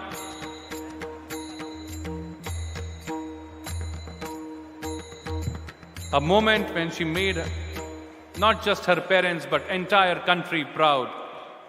Yes, indeed, we all are proud of you. A big, big round of applause once again for Gamini Singla. Thank you very much, dignitaries. I now request you to kindly accept the chairs again, and I request Gamini Singla to respond and say a few words on behalf of all the UPSC qualifiers of year 2020 and 2021. It's a big achievement and hard work for all of them, so I request her to express their thoughts on behalf of all of them. Once again, put your hands together and welcome on mic Gamini Singla. A very good afternoon, everyone. And firstly, I want to thank all the dignitaries and the team of MIT Pune from behalf of all the UPSC rank holders that are sitting here. And I also want to congratulate all of us once again for having this feat. And all the youngsters who are present here, a very warm good afternoon. And I have been on the other side a lot of times when I was an engineering student. And I know it becomes really tricky to listen to a lot of speeches. So I'll keep it really short. And I'll try that I give back something which I wanted to listen when I was on the other side. So I will not take much time, so let's start. I think that when we enter into a college, we have a lot of dreams. And we think that what to do is something we want to discover from the college. So the first part that I struggled with was that how to come to the point where I decide what do I do in the life. And for that, my dear friends, I think college is an opportunity. When you're graduating, it's a huge opportunity with diversity. We have lots of people we interact with. We have so many extracurriculars. We have academics. So my only advice to all the youngsters here is to explore themselves really well. You might have thought of doing something in class 9th or class 10th, but when you enter into the field, we realize that what are the actual opportunities that are available. So please explore yourselves and then introspect what you like the most. So I have done that, and I think that if you do something just because your parents wanted you to do that, or your family thought that this is something really prestigious, I think we cannot sustain the journeys, because the road to the top is very tricky. And the actual satisfaction that we derive is when we want to do something and not doing it just for the sake of the others. The second thing that comes across us is that there are so many parameters when we decide what to pursue. So we think about our educational backgrounds, we think about how we have secured in the previous classes, about our family background, and I think we limit our dreams thinking on the basis of such parameters. So my advice is, do not limit your dreams. It's okay to dream big and just work harder to achieve those dreams. Because there's nothing called as something which is unreachable or unsurmountable if we are determined enough to reach that point. So these are just the petty excuses that we keep giving ourselves, that maybe I have studied in a very rural area, or maybe I did not get that kind of exposure. I think it's never late to start. So, and the age, I think, does not matter. It's neither too young nor too old to start something new. So we have seen the aspirants clearing it at a very young age, and we've seen some really experienced persons coming here. So let's not make age the parameter here. The second thing that I have in mind, that I had in mind when I started dreaming about UPSC was that how do I get through it? Only half of the work is done when you know what to do, and the difficult half is that how to do that. And for that, I think there are some parameters that apply across the streams you want to do. You might want to get into the best MNC, you might want to do your MS, your MBS from the best colleges, or you might want to get through the UPSC. But I believe that there are some parameters to success that are applicable to all the fields, and one is the hard work. And it's not only about working hard, it's also about working smart. And by what we mean by working smart is having the right strategy. So I always believe that smart work comes under hard work. Because if you're not planning well, that means you're not working hard to plan well. So indirectly, you're not working hard. Second thing which becomes very important is the optimism and the attitude that you keep. Because if you have decided to risk something huge, your attitude has to be really very positive. And the third thing I think that I faced constantly was the fear. And to think about the backups, that what am I going to do if I do not get through? So what I believe is that if you do your preparation or whatever you dream honestly, that honest preparation and the knowledge and the wisdom that comes along with the preparation towards your journey, that becomes your backup. So I knew that I was putting my honest hard work, and in case I fail to get through it, that knowledge is going to help me to sustain myself. So let's work really hard and put our best to whatever we think will work. And there is no one way of giving back to the society. I think it's a very huge myth that only the government sector workers give back to the society. I think in the corporate sector, in every sector that you believe, you can give back to the society. And I think we must give back to the society because we are here just because each one of our members of the society helped us to be here. So if we count the contributions of our teachers, our parents, our friends, so they all helped us here, and now it's our responsibility.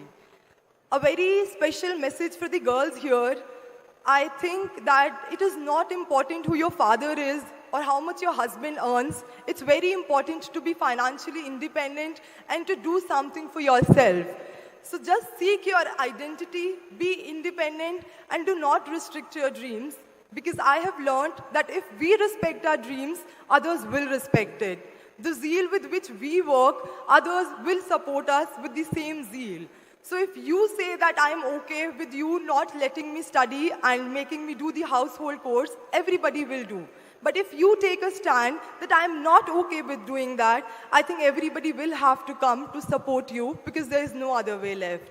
So be very stringent with what you want to do and what you want to achieve. And it's really important for us girls to achieve something bigger and make a name for ourselves and for our families too. And this year, I think it's a matter of pride that the other two toppers are also girls. And I have no bias towards the guys here because I just think that the messaging becomes very, very important when the girls come on the top. The other thing that I have in mind, which I want to share is that when we achieve something, there are some things we should always remember. One is to help others to reach the pedestal which God has granted us.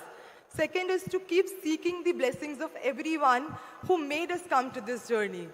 Because sometimes when we reach a particular pedestal, it becomes really difficult to be humble. I think we all are learning this year, those who have achieved, but please keep learning and keep learning from everyone here. The last thing I want to say is that we are here at the MIT World Peace University, and I believe that peace comes when we respect people from across the regions, across the diversity of India, when we start respecting the other person's thought, irrespective of whether we agree with them, I think peace comes. And it's a huge responsibility of the youth of India to bring that peace forward and be a little sensitive towards everyone else. There's a small prayer that's very close to my heart, so I recite it on behalf of all my batchmates here. God, grant me the serenity to accept the things I cannot change, courage to change the things I can, and wisdom to know the difference. So all the very best to all the youngsters here, and thank you so much for having me here. Thank you very much, Ms. Kamini Singla. Heartiest congratulations on the success that you all have achieved. It is now time, my friends, that we also abide ourselves with a commitment and take an oath on this occasion. I request the Director of School of Sustainability Studies at MIT World Peace University, Professor Anamika Biswas, to administer the oath. I request everyone on the dais and off the dais to please rise in their seats. Please hold your right hand forward. Everyone, please hold your right hand forward and repeat after Professor Anamika Biswas. हम सभी MIT विश्वशांति विद्यापीठ के छात्र यह प्रण करते हैं हम अपने परिवार, समाज एवं देश की सामाजिक समस्याओं व कमियों को समझने का तथा उन्हें सुलझाने का प्रयास करेंगे। हम अपने विचार, कर्म तथा संकल्प से भारत के हर गांव, हर जिले एवं हर राज्य के विकास एवं उत्थान के लिए वचनबद्ध एवं कार्यरत रहेंगे। हम गरीबी, अशिक्षा, बेरोजगारी, मानवीय तथा प्राकृतिक शोषण को मिटाने के लिए जागरूकता तथा प्रेरणा का स्रोत बनेंगे। हम अपने इस प्रण को भारत माता के चरणों में समर्पित करते हैं। जय भारत, जय Hind. Thank you. Thank you very much, all the dignitaries and the student friends. I'm sure these two lines we have heard n number of times in our lives. लहरों से डरकर नौका पार नहीं होती, कोशिश करने वालों की कभी हार नहीं होती. All these dear students, the UPSC qualifiers, are the living examples of these two lines. There is one more such example sitting on the stage among us. A person who made a commitment 40 years ago, saw a dream of a society who's working towards world peace. A person who relentlessly worked for 4 long decades and made his dream come true. He created a monument for entire world to look at as the monument of world peace. Entire humanity is proud of this monument of world peace. Revered Professor Dr. Vishwanath Karad sir. Yes, indeed, I'm talking about him and his commitment and his dream that he saw many, many decades ago and which has now come to reality. To take us through the glimpses of St. Philosopher Sri Gyaneshwara World Peace Prayer Hall and World Peace Library, the World Peace Dome, I request my technical team to kindly relay the film.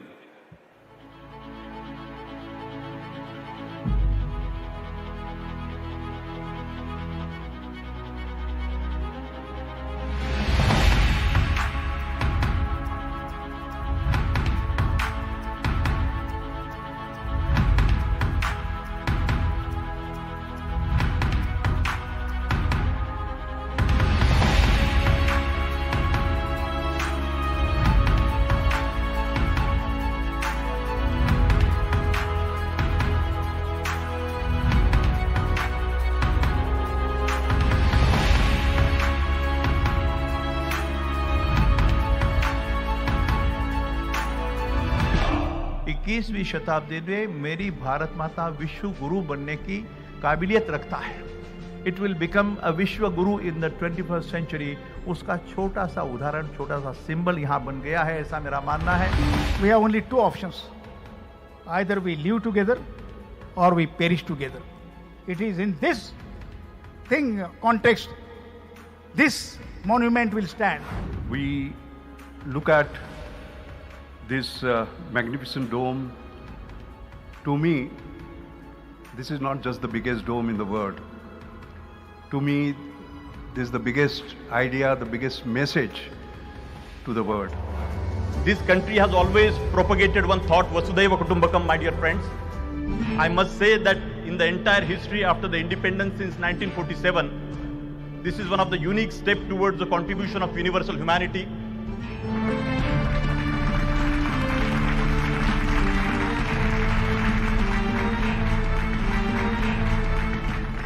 I appeal to the Vice President and Honorable Chief Minister to recognize this World Peace Dome as a structure of national and global importance and support to promote it in such a way that it evolves as one of the prominent tourism destinations of the world.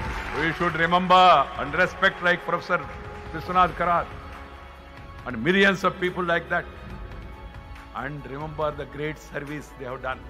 They should be remembered forever. That is also equally important for all of us. This is the message of this dome. This is the idea of the dome. This is the tallest, not only in size, but also in ideas.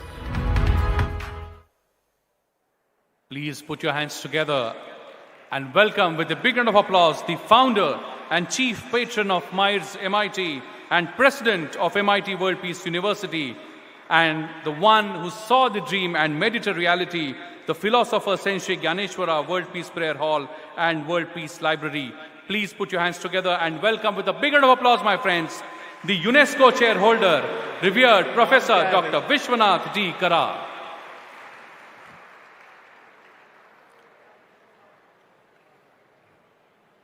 Friends, it truly fills my heart with a sense of pride and pleasure when I stand before you, and especially in the presence of all the VIPs, the great scholars, thinkers and philosophers who have just been here on the stage for addressing you on this very occasion of this unique felicitation of all the learned scholars, I will say them, the UPSC toppers who are going to be tomorrow occupying the very important positions of the collector, commissioner, IFS people going abroad, the police and all the administrative setups and the various sectors. And what a good fortune for you, friends, who have just stepped into the campus of World Peace University, especially the first year students who have been more eager to make up their careers too. And possibly I will just very briefly tell you, the very guests who are sitting on the stage, they have been the role models for you. But more than these great people sitting on the dais to address you, to give you a word of advice, I feel that these young students, your elder brothers, their career and their life philosophy, which have made it possible for them to reach this stage. And they would be the people who are going to manage, run, give direction to the whole process of administration, and certainly running this nation itself, which we call as the Mother India. मैं आपके सामने ज़्यादा नहीं बोलूँगा, मुझे भी मेरे भाई साहब सारे जो है उनको सुनना है ज़्यादा. मैं इतना कहूँगा कि I was telling my friend sitting by my side that this institution stands for the sense of discipline and character building, 2 words. But when I say this, it has to have a meaning behind. And I can very assuredly tell you, friends, with a sense of commitment, the character building, the discipline that we have been emphasizing, and we have been calling them, every one of you, to develop your winning personality. This very word which was used in the year 1983 when MIT was started. We said you should be physically fit, mentally alert, intellectually sharp, but spiritually elevated. The last word, which has a great meaning, because it has been uttered by the great noble son of India, Swami Vivekananda, while addressing the World Parliament of Religions in Chicago, the first World Parliament, which has been my ideal. Friends, you should not forget that while addressing the World Parliament, he had uttered this sentence which many of these youngsters who have done their UPSC examination must be certainly knowing it. But he had said that time 3 sentences. The very first sentence was he told the world community, nearly about 5,000 topmost delegates of the world community. He tells them positively and says to remember for the lifetime, union of science and religion / spirituality alone will help you to bring harmony and peace to mankind. ये आपका दायित्व है भाई. मानवता का संदेश, सहिष्णुता का संदेश, जिसके नाम पे भारत दुनिया के सामने विश्वगुरु के रूप में आने वाला है, यह सिद्धांत है. But the second sentence he had said at the time was, while he was addressing the people around, he says, friends, remember, please give me a few men with the muscles of iron and nerves of steel, and I'll change the face of Mother India, my Mother India. यह स्वाभिमान की बात है, गर्व की बात नहीं. ये बड़े स्वाभिमान से स्वधर्म यह शब्द को जानकर, स्वत्व कहता है, स्वाभिमान क्या होता है, स्वधर्म क्या होता है, साइंस क्या होता है, स्पिरिचुअलिटी क्या होता है, इसका पूरा मकसद समझने के बाद विवेकानंद ने, तुम्हारे एक भाई ने कहा है कभी, तुम्हारे और मेरे लिए. And that has been the ideal of this World Peace University. But friends, remember, there is a third sentence which he says again. He tells the people of the world community, and he says, please understand what religion stands for. ये धर्म क्या चीज है भाई? धर्म ग्रंथ क्या होता है? होली भगवत गीता हो, होली बाइबल हो, होली कुरान हो, होली त्रिपिटक हो, सारे धर्म ग्रंथों का चिंतन बोला है. And finally he says, remember friends, religion is nothing but to perform your duty. Duty toward the mother, the father, the family, the society, the nation and the whole world. World as one family. Vasudhaiva Kutumbakam is the शब्द है. एक ही शब्द है.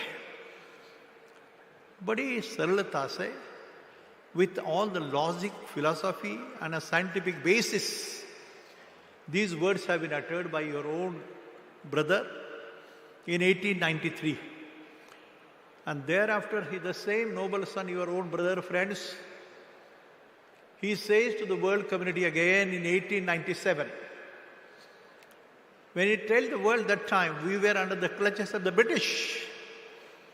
We were under the clutches of the British. British राज था. और तुम्हारा भाई दुनिया को बोल रहा है. What he says? He says, friends, remember from today onwards, 1897, add 50 years. और विवेकानंद कह देते दुनिया को, ध्यान में रखो, आज से 50 साल के बाद मेरी भारत माता, my India, my Mother India, will become free from the clutches of the British. And you must know, friends, 1897, add 50, it becomes 1947. And today we are celebrating this unique occasion of the 75th anniversary of our independence, or National Day, as Rahul has been always saying. ये बड़ा संजोग है. ये पहली बार शायद all my youngsters who have come in, to understand, learn, know, and know the essence and philosophy behind what science stands for, what spirituality stands for. मैं दो शब्दों का प्रयोग हमेशा करते रहा हूँ. मुझे इंजीनियर नहीं बनना था, मुझे तो कुछ और बनना था आप जैसा, लेकिन हो गया भाई. इंजीनियर बना, MIT निकाली, प्रोफेसर बना. And then the very mission of this institution, friends, remember, for all the very scholarly people sitting in the front row, remember, friend, that time Vivekananda gives an address to the community and tells him that if you understand the essence and philosophy behind what religion stands for, what science stands for, what life philosophy stands for, he says, remember, friends, that it is always better to run after football on the ground than only to read Gita or a Bible or a Mass or a Holy Quran in the temple or a mosque. धर्म ग्रंथ पढ़ने से अच्छा है कि मैदान में दौड़ना सीखो. यह कर्म योग की बात है.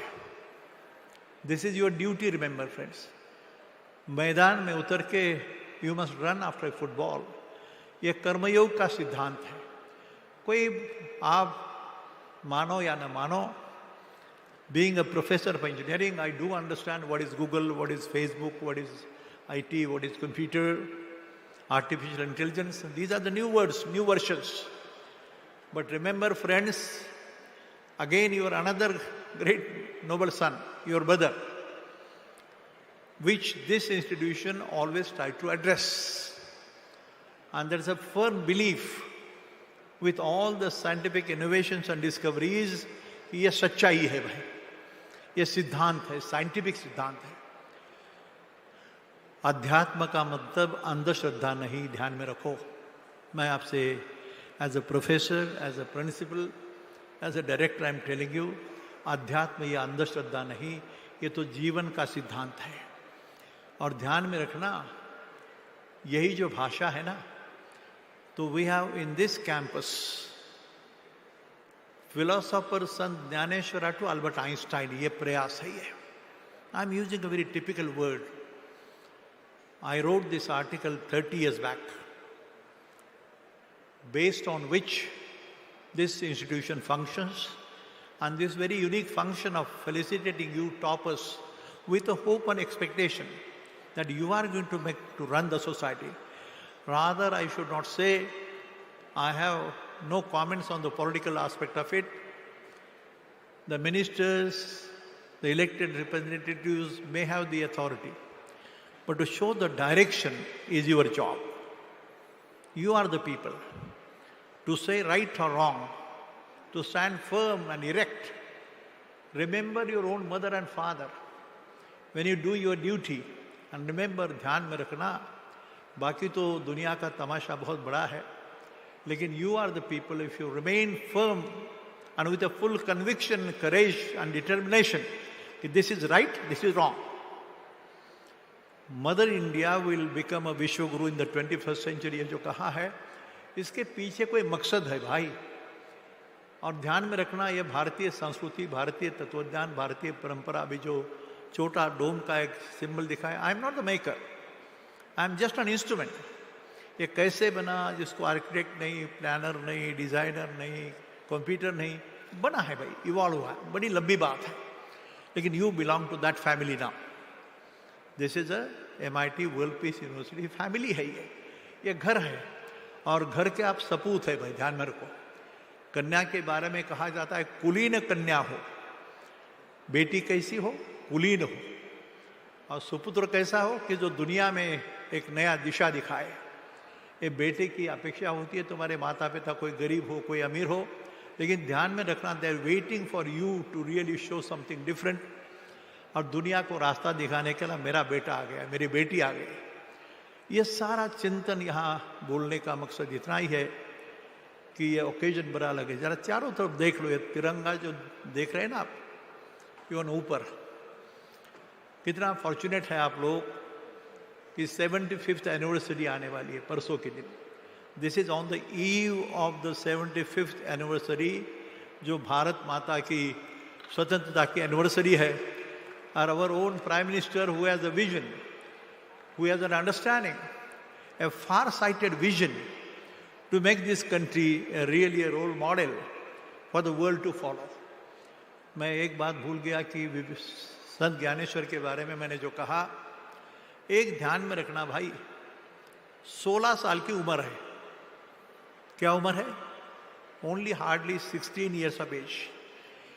At the age of 16 years only, your own brother, the Sant Gyaneshwara, 730 years back, ध्यान में रखो. हमने भगवद गीता का चिंतन किताब देंगे लोग आपको, लेकिन ध्यान में रखो 730 साल के पहले 16 साल का एक लड़का तुम्हारे भारत माता का लिखता है, friends, to remember that the entire universe is a manifestation of pure intelligence and consciousness. ये सिद्धांत है भाई. आप जो भी पढ़ के देखो, पढ़ने के बगैर बात मत करो, स्टडी करो ना, चिंतन करो इसके बारे में. And that's the very courageous statement which I have been making for the last 30-40 years. Philosopher Sant Gyaneshwara to Albert Einstein. ये चिंतन है भाई. ओम इक्वल टू MC स्क्वायर जैसा इक्वेशन आता है क्या? बड़ी बड़ी लंबी बातें हैं. मेरे मेहमान को मुझे ज़्यादा सुनना है, लेकिन मैं आपको अपील करूंगा, including specially the front liners who are going to help this country to show the path. ये कोरोना के बैकग्राउंड पे भाई कैसे you have been close down behind the doors. All the temples, the mosque, the churches, everything was closed. What are the fear? A coronavirus, the biological weapons, chemical weapons, atomic weapons. What for? What for? And the entire universities of the world are more keen to think of body and the brain and forgetting the soul and the mind. मन की chemistry क्या है भाई? आप engineering के लोग हैं. What is the chemistry of mind? पूछो तो सही. आत्मा क्या चीज है भाई? बॉडी क्या है, ब्रेन क्या है? बड़ा सुंदर चिंतन है. आप जरा देखने की कोशिश करो. मेरी प्रार्थना है आपको. You are younger than me certainly, but all the learned guests who are the role models for you friends, and I would appeal to you to please follow the tremendous sense of discipline and character building which will make this Mother India a futuristic Vishwa Guru in the long run. That's my personal feeling. Thank you so much, friends. Dhanyavad. Thank you very much, revered Professor Dr. Vishwanath Karad sir. Let's give him a big round of applause, my friends. And let's give him a standing ovation, a big round of applause.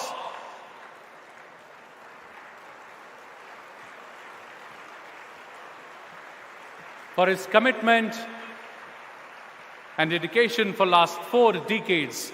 Thank you very much, sir, for laying the foundation for better India. Speaking of which, my friends, as we are talking since morning about the theme of this event and what exactly we are trying to understand and focus, in the morning we saw about one such problem. There were no words in that film, but each one of us understood what exactly we are trying to do here. It is important for all of us to understand this message. 25% of all hungry people worldwide live in India. Since 1990, there has been some improvements for children, but the proportion of hungry in the population has unfortunately increased. In India, 44% of the children under the age of 5 are underweight. 72% of the infants and 52% of the married women have anemia. This is the situation in which we are living, my friends. Since morning, we are trying to give you a message so that it will trigger, it will initiate a thought in your mind. And as Executive President Sri Rahul Karad said in his speech, stop working in silos, collaborate across the streams, and come up with solutions to solve these problems. May I request my technical team to kindly relay one such stunting problem that our country is facing.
to come and come up with innovative solutions.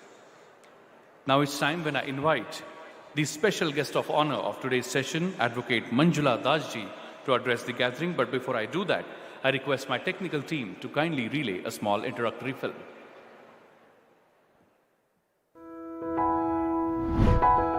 Srimati Manjula Das is the former chairman of the Central Administrative Tribunal, Principal Bench, New Delhi. Before taking over the charge of chairman of the tribunal, Srimati Das was posted as judicial member HOD in the Calcutta and Guwahati benches of the tribunal. She has the distinction of being the first woman to have ever held the office of the chairman of the tribunal since its inception in 1985. She is also the first person from Northeast India to hold this position. Before appointment as member in the tribunal, Srimati Das was a prominent lawyer, having practiced in different streams of law for about 25 years.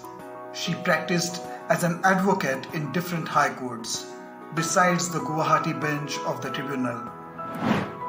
She served as a government advocate for the state of Assam in the Guwahati High Court as well as in the Central Administrative Tribunal Guwahati bench. She also served as Senior Panel Counsel and Senior Central Government Standing Counsel in CAT Guwahati bench. Her initial appointment as judicial member in the tribunal was in the year 2011. She was disposed of 91.27% cases filed within a short span of 1 year. In addition to her high dispersal rate, she took keen interest in the betterment of this organization. Establishment of the Srinagar bench within a very short span of her ladyship's assumptions of charge as head of organization was one of the prime examples. It is worthwhile to mention that Srimati Manjula Das is the first woman to have ever held the office of the chairman, CAT, since its inception in 1985. We warmly welcome Srimati Manjula Das. Please put your hands together and welcome the eminent lawyer and former chairman of Central Administrative Tribunal, the guest of honor of this session, Advocate Manjula Das.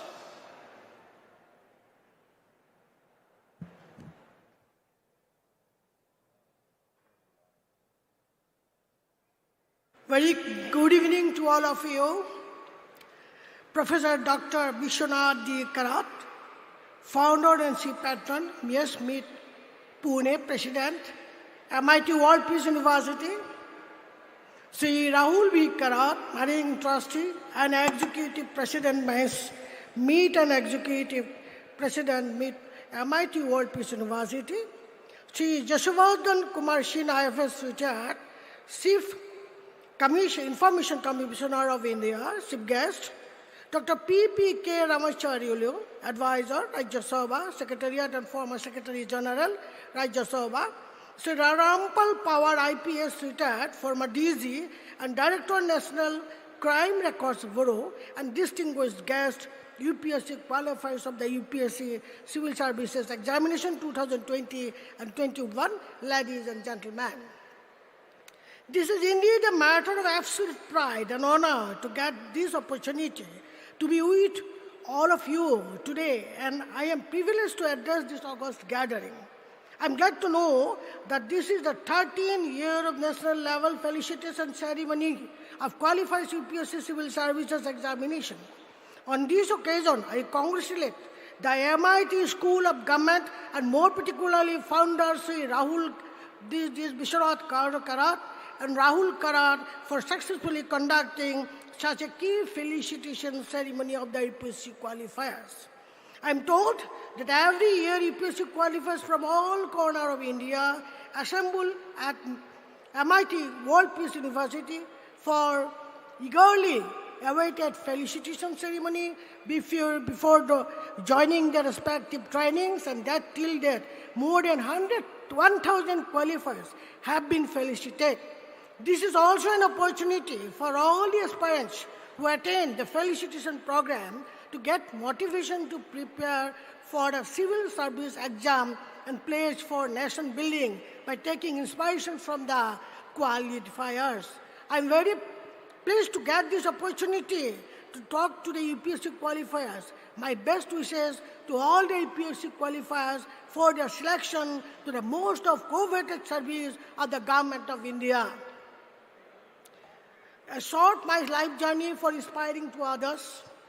As already showed in the presentation, I belong to Assam, born at Gwalpara town under Gwalpara district.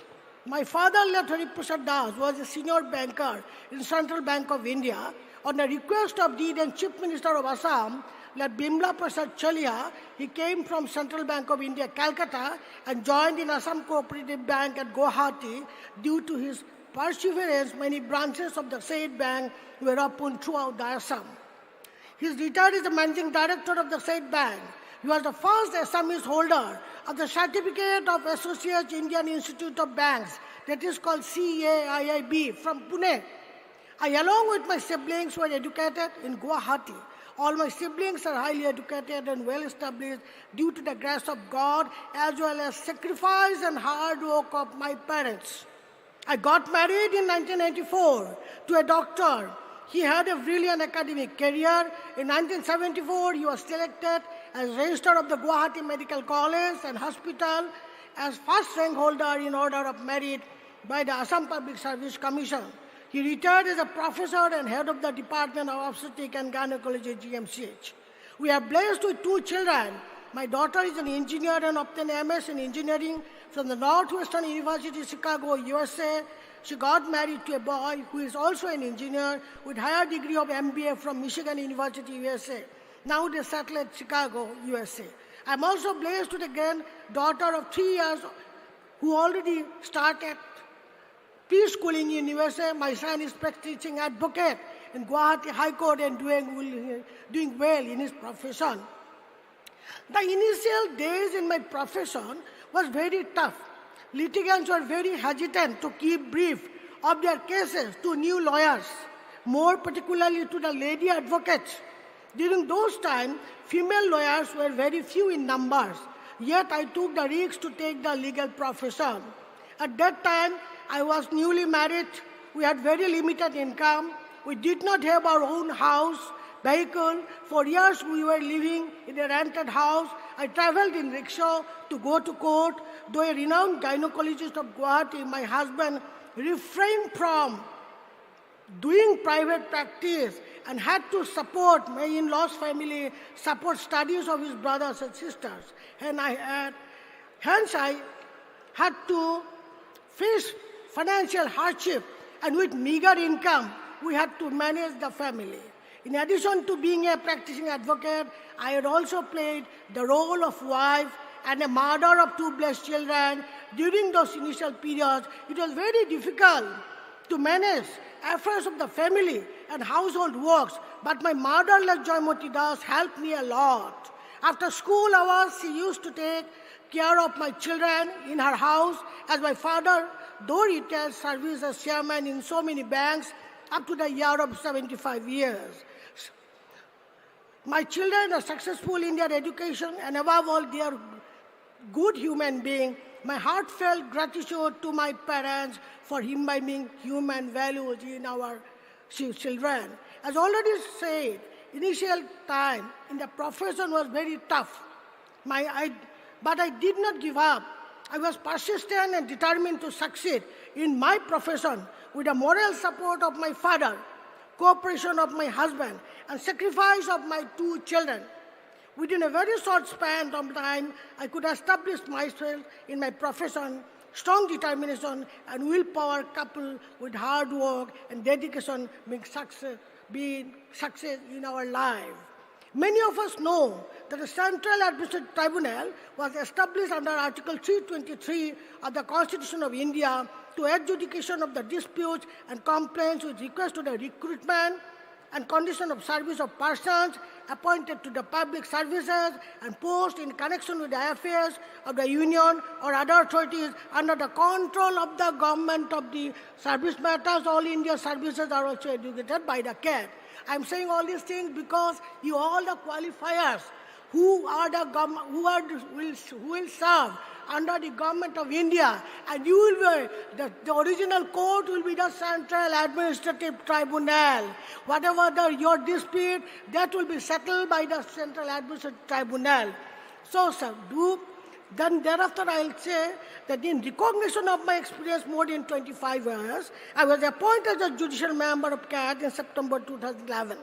I completed the first term of the 5 years, a judicial member equivalent to the High Court judge in CAT, and thereafter I was selected and appointed in the second term also. I am the first advocate from the bar of entire Northeast region to become the judicial member of the Central Administrative Tribunal. During my 10 years of service as judicial member and our chairman of the CAT held courts of various other coordinate benches like Cuttack, Lucknow, Jabalpur, Hyderabad, around all India. Fortunately, I became the first woman of the country to have ever held the office of the chairman, CAT, since inception in 1985. I am also the first person from the Northeastern region to hold this position. I have served the CAT as chairman for a period of 1 year, from 1/8/21 to 29/7/22. The atmosphere was not conducive. Like the country, the judiciary was also impacted by the COVID pandemic. Physical hearing was not possible due to third wave of the pandemic. The number of strength of members in CAT was also reduced to 50%. But I was ready to accept the challenge with my extra personal efforts, and with the help of the available members, we were also able to maintain a considerable high disposal rate. During prevailing COVID turbulent time, I had visited Chandigarh, Guwahati, Chennai, Allahabad, Srinagar, Jammu, and all the parts of the country, branches to associate with the stakeholders, and I held courts in most branches there.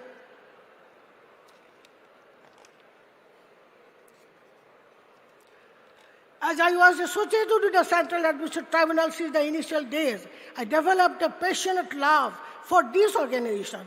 This is why, even on holidays, I walked my bungalow for the upliftment of the 19 benches of the CAT. Northeastern part of the country was considered to be undeveloped part. There appeared to be a misperception apropos the Northeastern region in the other parts of the country. In our region, women are well advanced. In Manipur, Meghalaya, and Mizoram, women are the front runners in the society. In the remaining northeastern states also, the women are not lagging behind. Being judicial member of CAT Guwahati, I had the occasion to visit all the northeastern states to hold a course. I have seen majority of the employees are women, and they are contributing immense to their state's liberty to the country.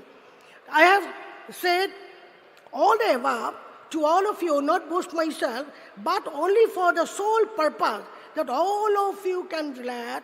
If a lady from Northeast region overcoming the adversities can reach to this position, all of you will definitely excel in your life. Now I would like to say a few lines on the challenges in front of the bureaucracy as a whole.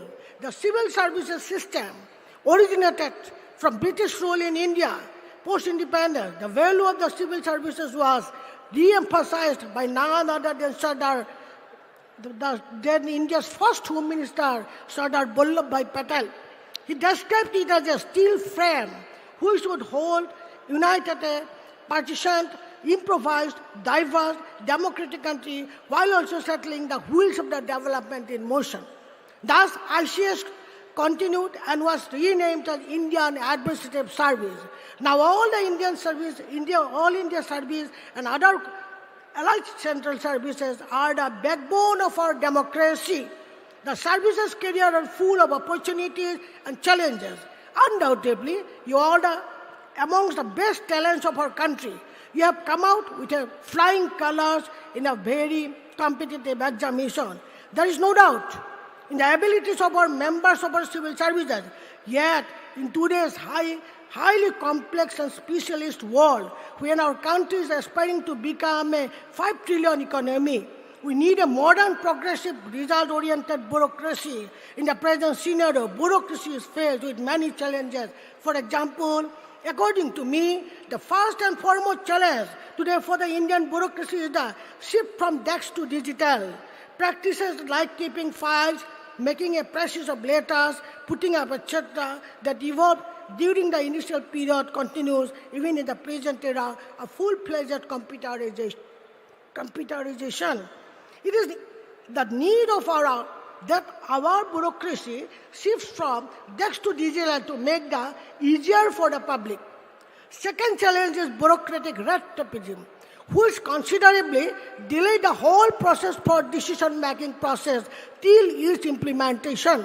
The Indian bureaucracy continues to be driven by process rather than the outcome.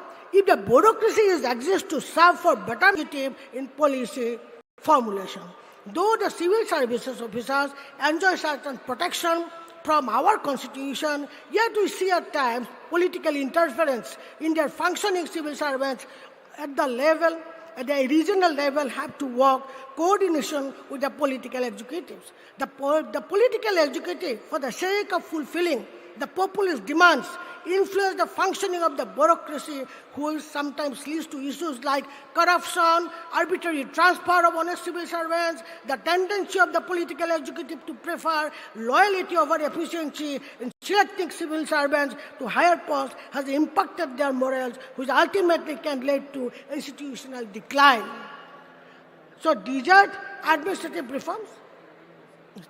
The civil services has rendered human service to the overall socio-economic development of our country. In my considered opinion, following amongst other the reforms in civil service are required to ensure good governance. E-governance, while the service attracts some of the best talents after guidelines, dwelling competitive examination, most of them do not do specialization in the complicated areas of the control finalization administration, global financial system, and social selection delivery. There is need to the professional entrance. Then bureaucrats should be protected, political transfers, frivolous charges, political interference, and protection, and a deliberation of process. If such personnel risks are eliminated, bureaucrats will be able to take policy without fear of consequences to their person, reputation, and career. I am summing up because this is time is very short. And conclusion, I sincerely hope and trust that all the UPSC qualifiers will render their human service to the nation and utmost dedication and in an efficient manner.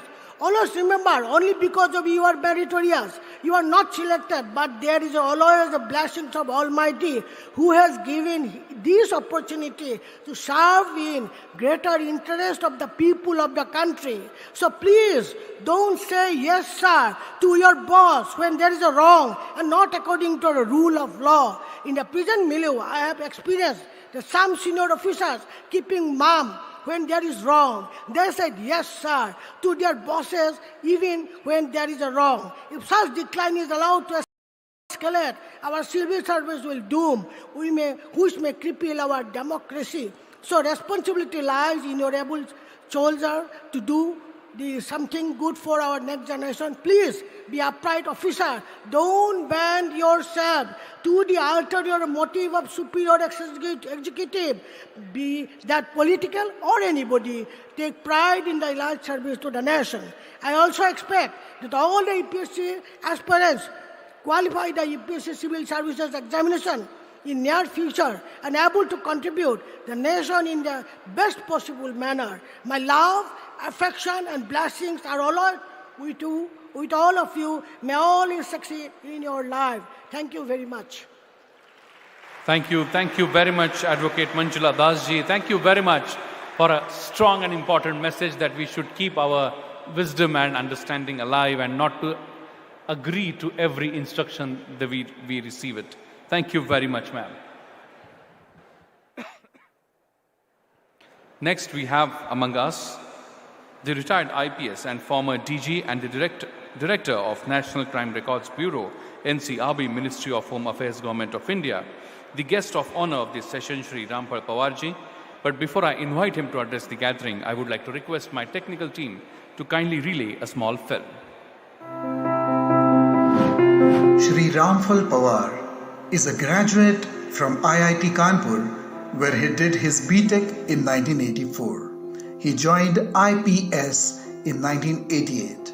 He served as Superintendent of Police of Malda District and Superintendent of Police of Nadia District in West Bengal. His leadership in flood control and rescue relief work in these two districts was recognized and well appreciated. He, with the involvement of civil society, created Sahayata platforms in all the police stations in Nadia district for resolution of minor disputes in society. He also strengthened the village defense system and introduced life insurance schemes for defense volunteers. These two initiatives were greatly appreciated by the media and the civil society. During his last posting, he served in the National Crime Records Bureau as its director in the rank of DG Police. Here, he worked for Empower Police with information technology and introduced a number of citizen services to help common citizens. Shri Pawar also served in the United Nations Peacekeeping Mission in Bosnia and Herzegovina for 1 year and worked in the area of human rights and rule of law. For his outstanding services during his career, Shri Pawar was awarded the Police Medal for Meritorious Service and Police Medal for Distinguished Service by the President of India. We warmly welcome Shri Ramphal Pawar. Please put your hands together and welcome with a big round of applause, Shri Ramphal Pawarji.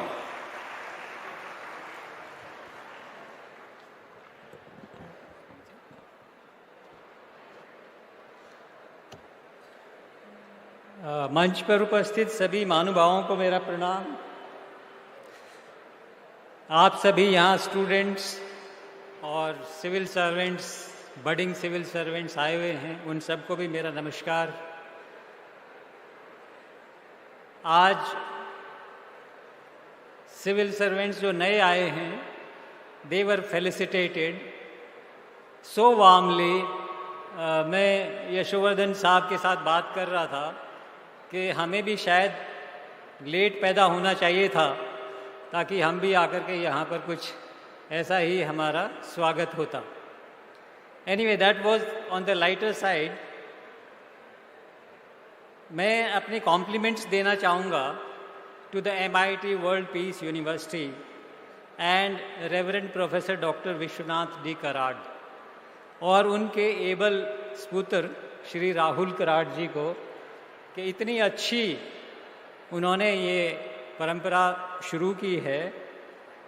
UPSC के जो successful candidates हैं उनको बुला कर के आपके सामने उनको फेलिसिटेट करवाना ताकि आपको भी कुछ इंस्पिरेशन मिले। तो आप में से कितने लोग हैं जो सिविल सर्विसेज ज्वाइन करना चाहेंगे? Let us see how many of you are there who want to join civil services. Good. See, let me tell you that अगर आपको ज्वाइन करना है civil services, please prepare right now, take a decision right now, don't delay. That will only put some obstacles in your career growth. तो आपको करना है तो आज ही फैसला लें, और अगर नहीं करना है तो civil services is not be all and end all. मैं एक अनेक्डोट सुनाता हूँ आपको। 2 फ्रेंड्स दिल्ली में आकर के साथ में रहे, सिविल सर्विसेज की तैयारी की। उनमें से एक फ्रेंड का सिविल सर्विसेज में वो पास हो गए और दूसरे फेल हो गए। तो जो पास हुए उनको IPS मिला और वो इवेंचुअली DG बने और रिटायर हो गए, और जो फेल हुए उन्होंने प्रैक्टिस किया लॉ और वो सुप्रीम कोर्ट के जज बन गए। तो भगवान ने आपके लिए पता नहीं क्या सोच रखा है, कोई भी निराशा आपको हताश ना कर पाए। There are better fields, better avenues, but whatever you decide, work very hard. There is nothing in this world which you can't achieve if you are determined, if you are positive, if you work hard. That's my message to all of you.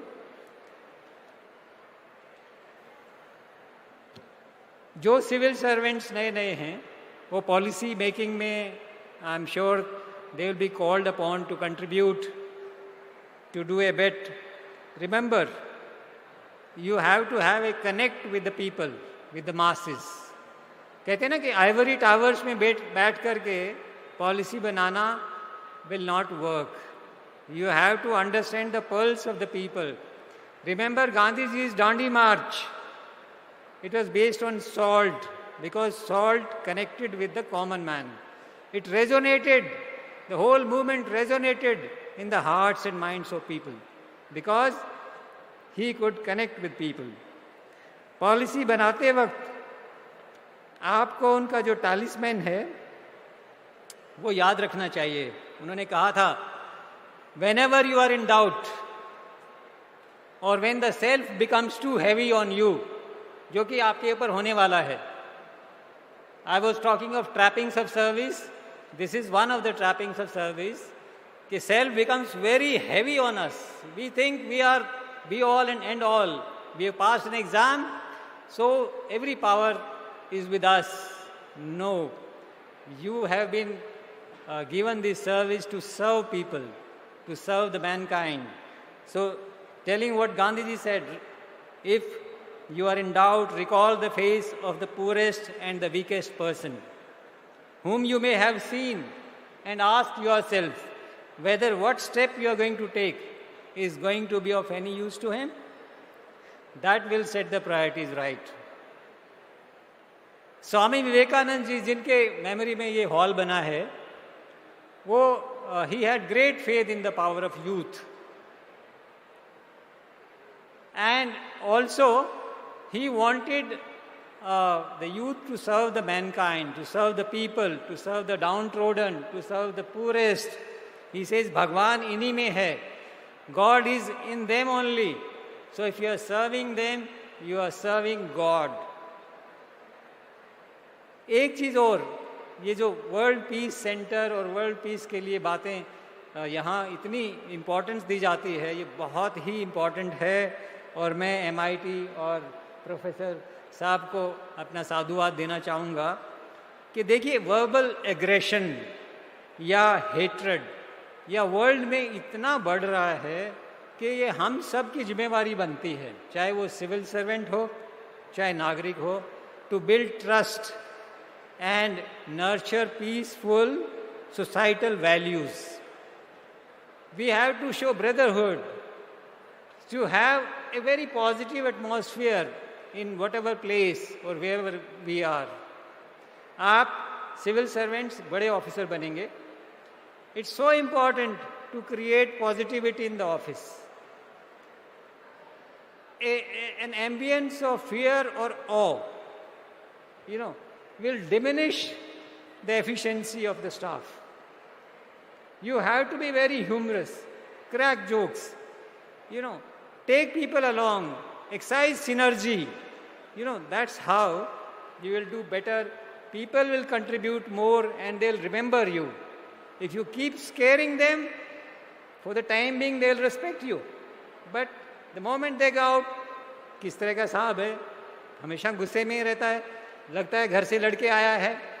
All these epithets will be thrown upon you. So, have a very positive attitude. Try to help people. किसी दुखी को या किसी गरीब को दुखी मत करना. They look upon you. Young officers हैं, हमारी सुनवाई होगी, हमारे इस एरिया का भला होगा. अगर आप थोड़ा सा भी अच्छा करेंगे, you will become a local hero. The media will be, celebrating your success. The people will be celebrating your success. But what is important is the positive attitude or helping attitude. The timely service delivery is so important. So important. People, the citizens look upon the government, the downtrodden, the poor, they run after one office after another. Please make sure that they are taken care of well. Every process that is existent in your office working, you must revisit whether it is the right process or it is the archaic one.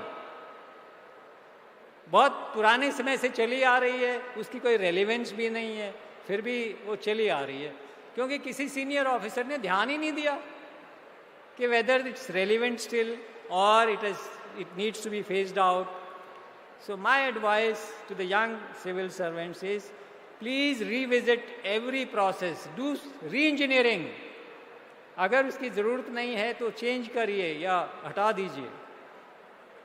You may say power is not with you, but you can at least recommend to your higher authorities. Okay. मैं क्योंकि police officer रहा हूँ तो एक बात public से कैसे deal करना चाहिए ये बताना चाहूँगा, और इसके लिए एक एनेक्डोट भी है. पंजाब में एक यंग ऑफिसर एसपी बने एक डिस्ट्रिक्ट में, और उन्होंने कहा कि let us try to improve the police image. सब एसएचओज थानेदार होते हैं ना, सबको बुलाया और कहा कि आज से हम सब सिटीजन्स को सर कह करके एड्रेस करेंगे. We will address them as sir. तो एसएचओज को बड़ा अजीब लगा, वो तो कभी किया नहीं था लाइफ में, बट ही वॉज परसिस्टेंट. तो message went down the line, किसी ने शुरू किया, किसी ने थोड़ा सा मतलब प्रोसेस में थे. तो एक बार एक ट्रैफिक एएसआई, ट्रैफिक हवलदार से जो ऊपर होता है, वो एक जंक्शन पर खड़ा था. एक मोटरसाइकिलिस्ट आया और उसने उसको रुकवाया, कहा सर लाइसेंस दिखाइए. तो लाइसेंस दिखाया गया, सब ठीक था. बोले सर जाइए. उसने सैल्यूट भी कर दिया. तो वो चला गया. 5 मिनट के बाद देखा कि वो जो पब्लिक मैन था वो वापस आ रहा है और उसके हाथ में एक विस्की की बोतल है, और वो वहाँ करके रुक गया एएसआई के पास. तो कहता क्या बात? बोले सर ये आपके लिए है. कहते क्यों? कहता है सर आज पहली बार मेरी ज़िंदगी में ऐसा हुआ है कि किसी पुलिस ऑफिसर ने मुझे सर कहा है. तो the good begets good. If you behave with public well, public responds in equal terms or even better terms. We are for public. We are paid by public. Okay, so it's our bounden duty to respect them, to treat them well, and it should become our top priority. एक चीज़ मैं arrest के बारे में और कहना चाहूँगा. Arrest देखिए, हम एनसीआरबी में ये जो नेशनल स्टैटिस्टिक्स भी पढ़ते थे उनको हैंडल करते थे. तो देश में 65 लाख के आसपास लोग तो स्पेसिफिक केसेस में अरेस्ट किए जाते हैं एक साल में, और 70 लाख के आसपास जो प्रिवेंटिव सेक्शंस हैं लॉ के उनमें अरेस्ट किए जाते हैं. तो ये टोटल 1,35,00,000 हर साल लोग अरेस्ट होते हैं, and that makes an average of रफली 37,000 अरेस्ट पर डे. तो क्या हमें इतने लोगों को अरेस्ट करने की ज़रूरत है आज़ाद भारत में? सुप्रीम कोर्ट ने अभी कहा था कुछ ही दिन पहले कि पुलिस ऑफिसर के पास पावर है अरेस्ट करने की. इसका मतलब ये नहीं कि वो हर टाइम इस पावर को यूज़ करें. अरेस्ट से जेलें भरती जा रही हैं. There is an overcrowding. We must work out some strategy to reduce arrest because it's the biggest violation of human right of an individual person. एक तरीका जो मैं जिसका स्ट्रॉन्ग वोटरी रहा हूँ वो है कि पुलिस के पास जो डिस्क्रिशनरी पावर है अरेस्ट करने की वो होनी ही नहीं चाहिए. पुलिस तभी अरेस्ट कर पाए जब वो कोर्ट से या मैजिस्ट्रेट से वारंट ऑफ अरेस्ट इशू करवाए. ताकि मैजिस्ट्रेट ये एग्जामिन करे कि एविडेंस सफिशिएंट है अरेस्ट करने के लिए या वैसे ही तो अरेस्ट नहीं हो रहा है। तो ये चेक अगर हो जाए तो मैं समझता हूँ कि देश में बहुत ही अच्छा ह्यूमन राइट्स का अपहोल्डिंग होगा। हाँ, ये दूसरी बात है कि पुलिस के सामने ही अगर कोई क्राइम हो रहा है तो वारंट की ज़रूरत नहीं होनी चाहिए, तब पुलिस के पास पावर होनी चाहिए कि तुरंत उसे गिरफ्तार करे, उसको रोके क्राइम को। एक बहुत इम्पॉर्टेंट एरिया है वो है साइबर सेफ्टी का। आप सब लोग यंग हैं, अर्बन एरिया से, सबके पास स्मार्ट मोबाइल है, लैपटॉप है, तो it's so important to take care of cyber security because एक फेमस मैगजीन यूएस की है साइबर सिक्योरिटी वेंचर्स, उसके एडिटर इन चीफ ने 2020 में एक स्पेशल रिपोर्ट में लिखा था कि साइबर क्राइम से जो नुकसान होता है पूरे वर्ल्ड को, पूरी दुनिया को, उसकी अमाउंट, उसको असेस किया जाए तो अमाउंट $10.5 ट्रिलियन एनुअली 2025 तक हो जाएगी। अब इस फिगर को समझिए, $10.5 मिलियन। हमारी भारत की इकोनॉमी कितनी है? तो ओनली $3 ट्रिलियन। और हम कितनी ट्रिलियन डॉलर इकोनॉमी बनना चाह रहे हैं? 5 trillion. So compare $5 trillion economy that we want to become and the losses of $10.5 trillion that are happening in the world. So my advice is be careful, control your finger, don't click everywhere, unknown link पे बिल्कुल click नहीं करना, your money may be siphoned off. Apply cyber safety and security norms that are circulated by ministries and by user organisations.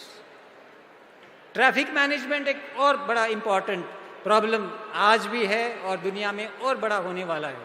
Bharat में, बेंगलोर में आप traffic को negotiate नहीं कर पाते। हर कोई बेंगलोर को कर्स इसलिए करता है कि ट्रैफिक प्रॉब्लम बहुत ही ज़्यादा है, लेकिन इसमें देखिए डेथ्स, सालाना 1.5 लाख लोग मरते हैं एक्सीडेंट्स में और करीब 4 लाख लोग इंजर्ड होते हैं, और इसमें 44% लोग वो हैं जो मोटर बाइक वाले हैं, मोटर बाइक चलाते हैं। तो हमारी पॉलिसी में बेचारों उनके लिए भी कोई स्थान होना चाहिए, कम से कम उनके लिए एक लेन तो बना दो रोड के ऊपर। कोई लेन नहीं है 2 व्हीलर्स के लिए, सारा फोकस 4 व्हीलर्स पे है। तो ये भी आपको पॉलिसी बनाने के लिए हमें सोचना पड़ेगा। तो मैंने कुछ पॉइंट्स का जिक्र किया जो सर्विस में रह कर के आप लोगों को करना चाहिए। और पहले जो हमारी मैडम थी ऑल इंडिया 3 गामिनी सिंगला, उन्होंने बताया कैसे एंट्री लेनी चाहिए सर्विस में। सो आप दोनों चीज़ें आप लोगों को, हम लोगों ने कुछ बताने की कोशिश की। तो I think you would have got some knowledge. In the end मैं बहुत इम्प्रेस्ड हुआ हूँ MIT स्कूल ऑफ गवर्नमेंट से और वर्ल्ड पीस यूनिवर्सिटी से, और जो बड़े बड़े काम हुए हैं, I think it's something great.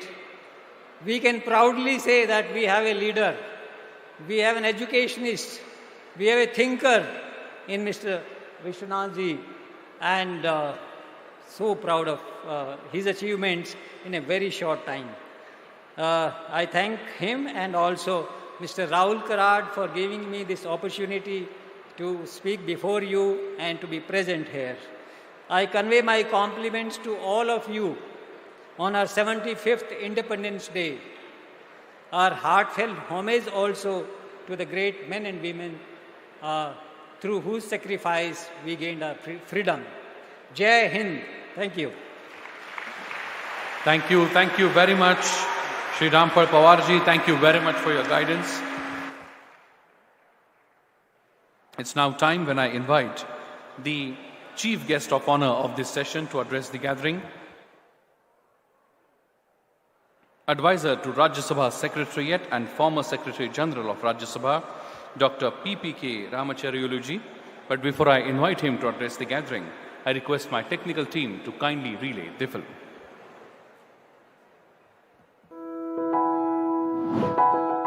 Dr. P.K. Ramacharyulu is the advisor at Rajya Sabha Secretariat. He has also been a Secretary General at Rajya Sabha, an Additional Secretary Rajya Sabha Secretariat, and Special Secretary AP Legislature in 2017 June to September. Dr. P.K. Ramacharyulu has done his MA in Political Science from Sri Venkateshwara University, Tirupati, Andhra Pradesh, and PhD from Jawaharlal Nehru University, Delhi. He was initially a Secretary and then Secretary General at Rajya Sabha Secretariat and responsible for facilitating the smooth conduct of the proceedings of Rajya Sabha. He has conducted training courses on topics related to parliamentary procedures, office procedures, management, motivational skills, communicational skills, etc. He was appointed as a member of committee to decide the recruiting agency for Rajya Sabha Secretariat, Departmental Promotion Committee, and Chairman of Local Purchase Committee. Dr. P.K. Ramacharyulu has extensively toured all parts of the country, accompanying various parliamentary committees. We warmly welcome Dr. P.K. Ramacharyulu. Please put your hands together and welcome with a big round of applause the chief guest of honor of this session, Dr. P.K. Ramacharyulu ji.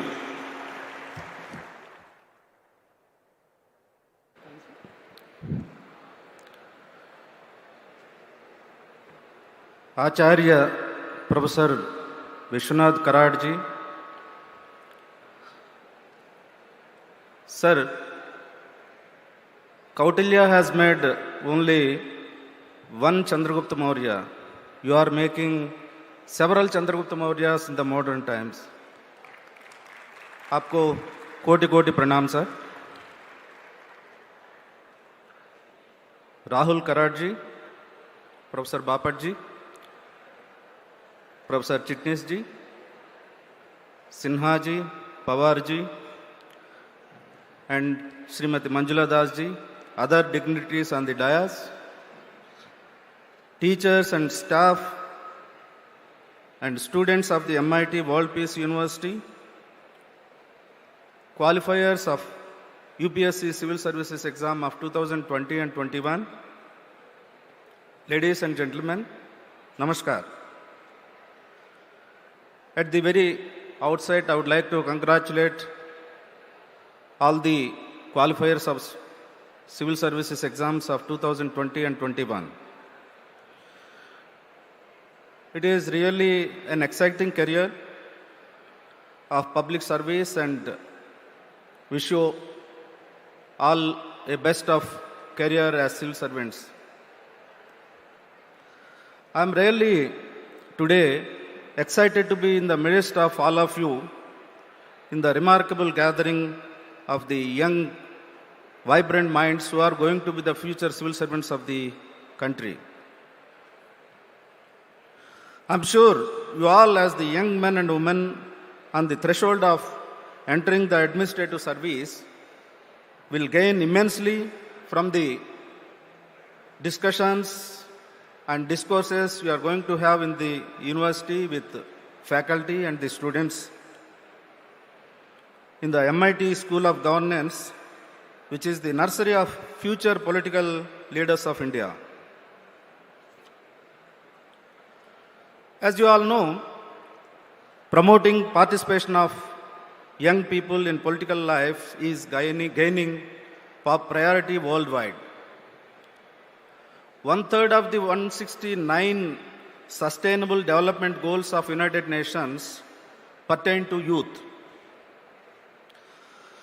I feel proud to be associated with MIT School of Government, which is training the youth, the most vibrant, dynamic and energetic section of our society, to become active change makers in the political sphere.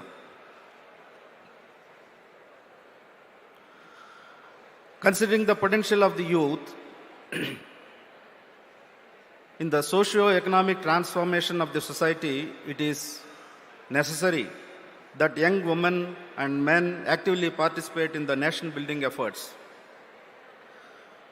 I am really glad that this institute is making excellent efforts in this direction.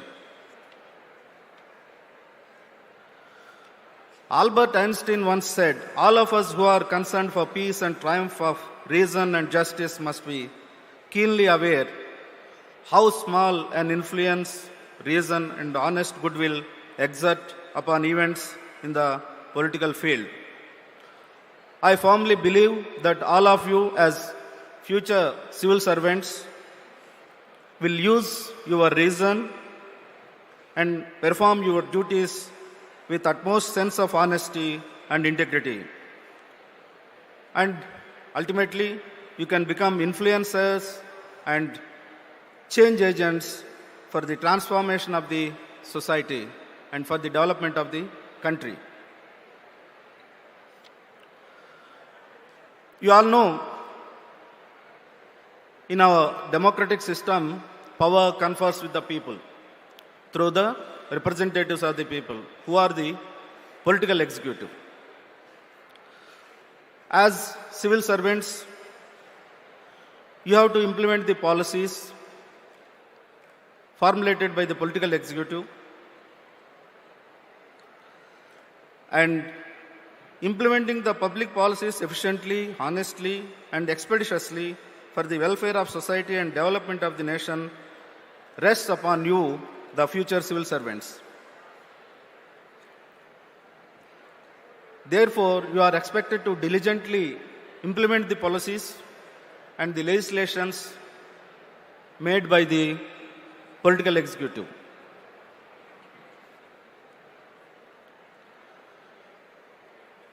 Well, you all say that the policies formulated and the legislations made are the ultimate things for the development of the country. But who will do the implementation of the policies and the legislations? It is the civil servants who have to implement the policies. Unless you implement the policies diligently for the betterment of the society, for the betterment of the common people, we cannot do justice to the society.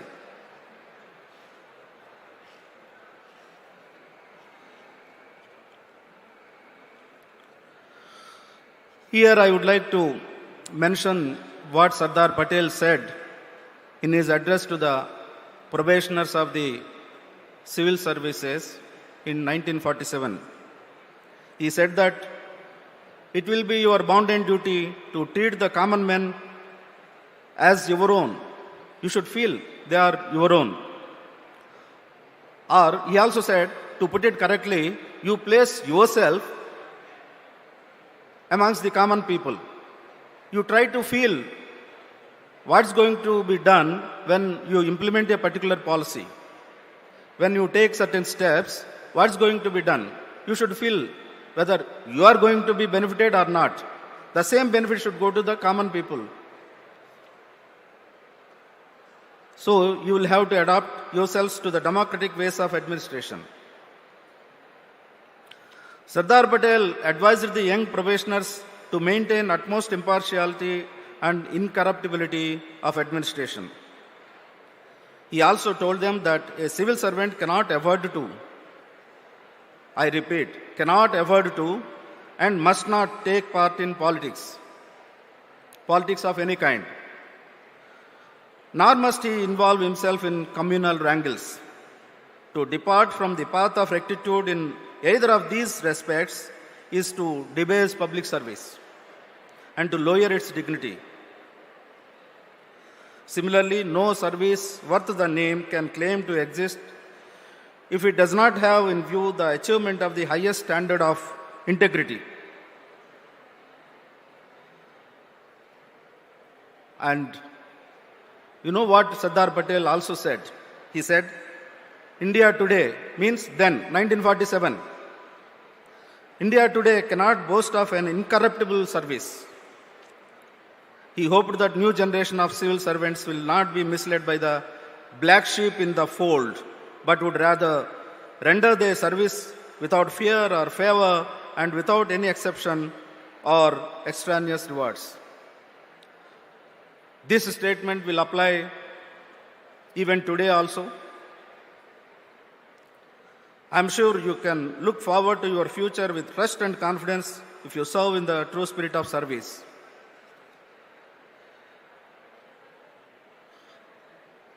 Friends, you will all agree that in our country there is a cynicism among the people, particularly the youth, about the functioning of the political institutions. They feel that growing corruption, the politics of confrontation, communalism, culture of intolerance and violence are creeping into our society, and the society have left some sections of our youth disillusioned and skeptical about the very efficacy of our democracy. You would agree that corruption is still a serious blot on our civic and political life. On corruption is not a new trend. It has been there since ages. Kautilya also in his Arthashastra spoke about corruption in his Arthashastra. You know what he said? He said that just as you cannot make out a fish, whether it is drinking water in a pond or not, similarly, you cannot make out whether an officer is taking away the money of the exchequer. So, we may all feel, this has been there for ages. Why should we think about so much about the corruption? So, should we allow it to continue? It is your bounden duty to transform the society and transform yourselves. And it is a matter of urgency for all of us to develop a zero tolerance towards corruption in the society. My young friends, you have to be crusaders for removing the various ills plaguing our society and to provide leadership to change the system for the better. There is no use in just critical of the system. There are always aberrations in the society. You have to bring sweeping changes. When a system is working, there will always be weaknesses, there will always be problems. You will have to try to address them from time to time. I would like to just mention one thing. Recently, the Chairman Rajya Sabha had given me a task of studying the problems in the Rajya Sabha Secretariat and make suggestions. It was a study on systems improvement. Of course, I have made the study and presented the report recently. So, like that, while working, a civil servant should keep on thinking about the weaknesses in the administration and try to address the loopholes.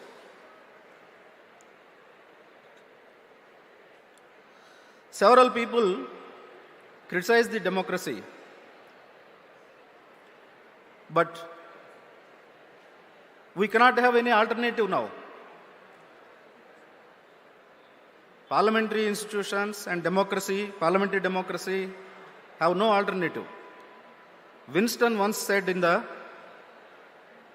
US Parliament, though it was not his own quote, he was quoting some unknown leader in his predecessors. He said, "It is the worst system of governance, but for all other systems that have been tested and tried so far."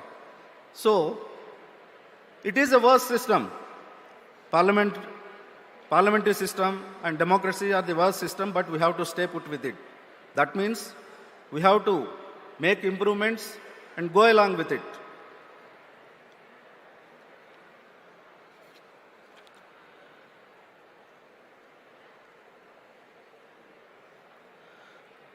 I have had the privilege of working in the Parliament for the last more than 40 years. You will not believe a person can work in one institution for 40 years. I have seen all kinds of activities, the way legislations are passed, the way committees function. And as civil servants, you will get an opportunity to meet committees. You will appear before the committees. Why you should appear before the committees? It is because it is the political executive that is accountable to the houses, Lok Sabha and Rajya Sabha. Whereas as senior civil servants, you have to be accountable administratively to the parliamentary committees. Through that accountability, you will understand the weaknesses, the problems that are brought to you by the members of the committees, and you should try to address them. My dear friends, the country is now celebrating the 75 years of independence as Azadi Ka Amrit Mahotsav.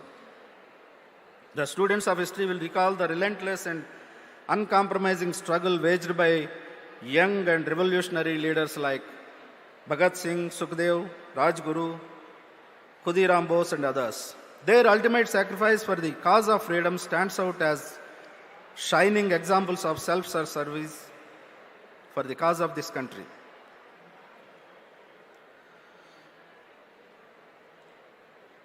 You will all appreciate that our struggle for independence was not just a movement to free ourselves from the British rule. It was also to free ourselves from various ills of the society: poverty, communalism, casteism, socio-economic inequities, and discrimination. Since 1947, ever since we have got independence, all these ills are still ailing our society, and as civil servants, you have to address, and you should continue to address these issues. We have made significant achievements so far after independence. We gave to ourselves a well-defined, elaborate constitution. For a matter of fact, our constitution is the longest written constitution in the world. And after the constitution was formulated, till now we have had 16 general elections and several elections to the states and local bodies. This is the testimony to the progress of democracy in India.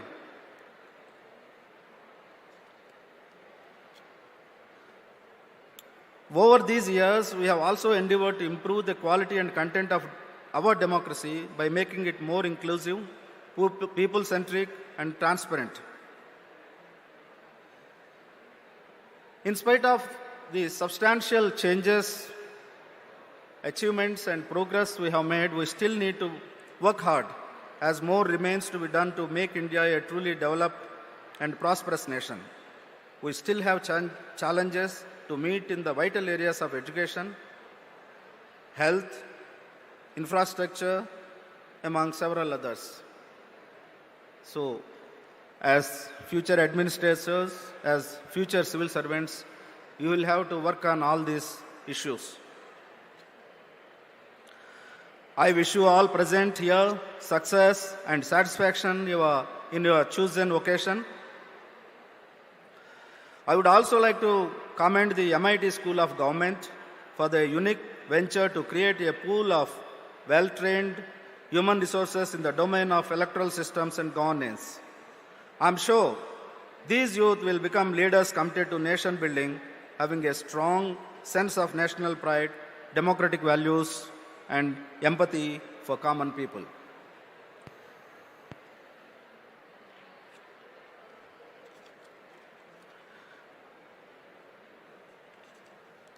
At the end, I would like to thank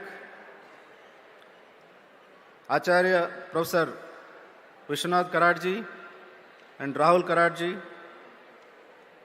for having invited me to this program and giving me this golden opportunity to interact with you all, who are torchbearers of our country's progress. I once again wish you all the very best, both in their professional and personal life. Thank you all. Thank you very much, Dr. PPK Ramacharyulu ji. It was indeed a pleasure to listen to your thoughts. Thank you very much. Now it's time when I invite the chief guest of this session, Shri Yashvardhan Kumar Sinha ji, the retired IFS Chief Information Commissioner of India, to address the gathering. But before I do that, I would like to request my technical team to kindly relay the film. Shri Yashvardhan Kumar Sinha, Chief Information Commissioner of India, is an Indian diplomat who belongs to the Indian Foreign Service. He is the former High Commissioner of India to the United Kingdom and to Sri Lanka, respectively. He graduated with honours in history from St. Stephen's College, Delhi, and also did his Masters in History from Delhi University. During a career spanning over 35 years, he has handled several important assignments at the Ministry of External Affairs, New Delhi, and in Indian diplomatic missions in South Asia, the Middle East, Europe, South America, and the permanent mission of India at the United Nations in New York. Before coming to Sri Lanka, he was Additional Secretary in the Pakistan-Afghanistan-Iran Division at the MEA in New Delhi. He served as Ambassador of India to Venezuela from January 2007 to August 2009 and Consul General of India in Dubai from August 2003 to December 2006. Earlier, Shri Sinha served as Minister and Deputy Chief of Mission at the Indian Embassy in Abu Dhabi from March 2002 to July 2003. In addition, he has participated in various bilateral, regional and multilateral talks, conferences and seminars. Shri Sinha has given his precious time and life to his country. We all thank you, sir, and we are honored to have you with us. We warmly welcome Shri Yashvardhan Kumar Sinha. Please put your hands together and welcome with a big round of applause, Shri Y.K. Sinha ji.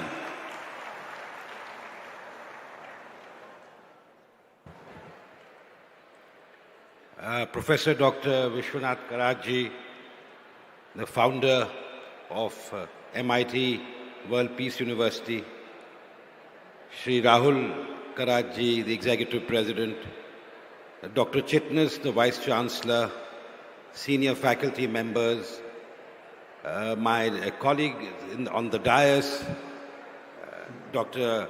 Ramacharyulu, former Secretary General of the Raj Sabha, Mrs. Manjula Das, a former Chairman of the Central Administrative Tribunal, Mr. Ramphal, Pawar, former DG Director, NCRB and DG, young friends, at the outset, may I extend on behalf of all of you our deepest condolences to the Karat family for the grievous loss they have suffered recently. It is a testimony to their commitment to, as the former president, the late Dr. Abdul Kalam said, to ignite young minds, that they are here today at this vast gathering, not only to honor the qualifiers of the UPSC exam 2020-21, but the young students studying in this campus and the other campuses of the MIT WPC, WPU to basically inspire you and to make you achieve the heights that you're destined to. So thank you very much for inviting me. It gives me an opportunity to meet and interact with all of you. However, since I'm the last speaker, I stand between you and lunch, and I also realize that a lot of what I had to say has already been said by the dignitaries on the dais.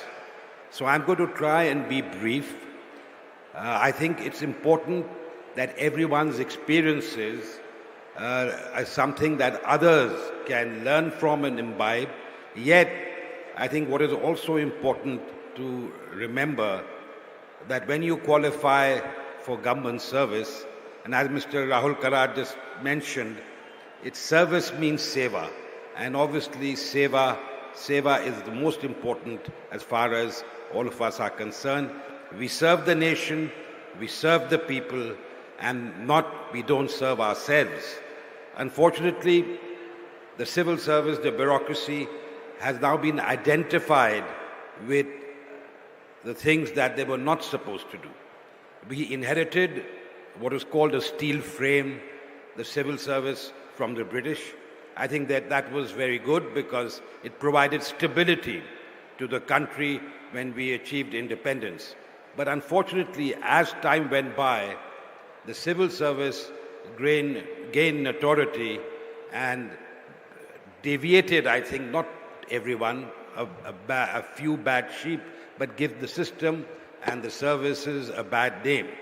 And I'm confident that the people who have qualified today with us and the new generation, because they have a very important role to play. We celebrate the 75th anniversary of our independence. We have entered, as the Honorable Prime Minister said, the Amrit Kal. The next 25 years are going to be extremely crucial. And I think all of you have an extremely important role to play. We are the past. We did what we had to do. And the torch has been passed on to you. And I think it's important that you realize your duty for the people of this country, for this great nation. Talking about myself, I joined the Foreign Service at the age of 22. My family had a history. My father was in the army. You saw me in uniform. I actually wanted to join the army. But then, being the only son, my mother vetoed the idea, and she probably regrets it now because I had to be away from the family much more than I would if I had joined the army. But be that as it may, my grandfather wanted me to join the IAS and the IPS because he himself joined the Indian police in 1928. His father was the first Indian who headed any police force in India, any state. In 1939, he was IG of Bihar. But I didn't want to go back to that service. I wanted to get out. I wanted to represent my country. And I can tell you with some pride that the greatest moment that one feels is where the greatest honor that is bestowed on you is when you represent your country abroad. You must have heard this adage that diplomats lie for their country. To some extent, that's true. But in this day and age, when the whole world is a global village, social media has connected people like never before. Even your lying for your country will not work because people know what your country is worth. They know exactly what's happening in your country. All you can do is try and explain what's happening and try and defend certain actions which the people outside do not understand and explain. And I think the good thing is that when I joined service in 1981, India was still considered a very backward country, mired in poverty and illiteracy. And now, when I look back 41 years later, India has changed. I won't say completely, but to a large measure, to a great extent. And when now we go out as diplomats representing your country, you do so with a certain elan, with a certain pride. Because of the people of India, because of its leaders, over the last 75 years, particularly in the last 8 years or so, we have seen the sort of progress that helps us hold our heads high in the International Committee of Nations. But we can only do that if in India itself we progress. And I realize that the last mile delivery, my batchmate is now the CEO of Niti Aayog, and he tells me what a challenge it was for him to implement the Swachh Bharat program. But when you have some of you are joining the IAS, some the police, and some the other central services, you will realize that till the tier from the last person on the line, the last person, the poorest person is wiped, India will never be really, truly great. And I think that's why all of you, those who have qualified in the civil services, and those of you who aspire to join the civil services or any other profession of your choosing, because every profession is noble. And I think whatever you choose to do, the spirit of service, of social service, is extremely important. And I think in any profession, you can still not only serve the country, but serve the people to the best of your ability. As long as you maintain that idealism. It's not easy, because maintaining idealism over a career spanning 35, 40 years is never easy. But the only advice I can give you is that try and maintain that idealism. Try and maintain the humility that you had. And always remember that you represent a great nation, a nation with tremendous civilizational heritage. The patrimony that we have been bequeathed is something that you should not forget. And I think the venue, the MIT World Peace University and the School of Government, etc., is an embodiment of that ancient tradition, the tradition of the Gurukul, and yet it has brought in elements of modernity, of science, and it done it so well that the students who are studying here should consider themselves very fortunate. In my time, when we were students, we never had these opportunities. But I think all of you must then take full advantage of the opportunities that are available to you. I would also like to wish the qualifiers to the UPSC Civil Service exam all the very best, because as you embark on a career in the service of the nation, you will realize as you go on how difficult the task is, and yet if you are motivated and you are dedicated, I am sure you can achieve even that little contribution which you might think is a little contribution is not exactly little. Because when you're out in the villages, when you're out in the rural areas, if you're able to build a school, if you're able to alleviate poverty in a particular village, if you're able to ensure that the highway connects, if you're able to ensure that a bank account is opened, I think you'll be doing tremendous service. So I don't want to hold you back from your lunch and from the other engagements after that, the program that has been laid out for you. But all I can do at this stage is to wish all of you all the very best, all success in your future endeavors. And I'd like to thank the World Peace University for affording me this opportunity. Thank you, and Jai Hind. Thank you very much, Yashvardhan Kumar Sinha ji. Thank you very much for your thoughts. It is really our honor and privilege to listen to the words of wisdom. He has experience of more than 37 years in the capacity like Joint Secretary, Additional Secretary, and he has dealt with the issues of Pakistan, Afghanistan, Iran, and many more. I'm sure his words would be beneficial to many, many of us. Similarly, today, I don't know how many, there are so tall personalities sitting on the dais today. Talking about Dr. P.K. Ramacharyulu ji, who just completed his term as the advisor of Rajya Sabha on 10th of August 2022. And he would now be going back on the special request from the government of Andhra Pradesh for advising the assembly of the Andhra Pradesh government. It is indeed our privilege to have people like them on stage today. My friends,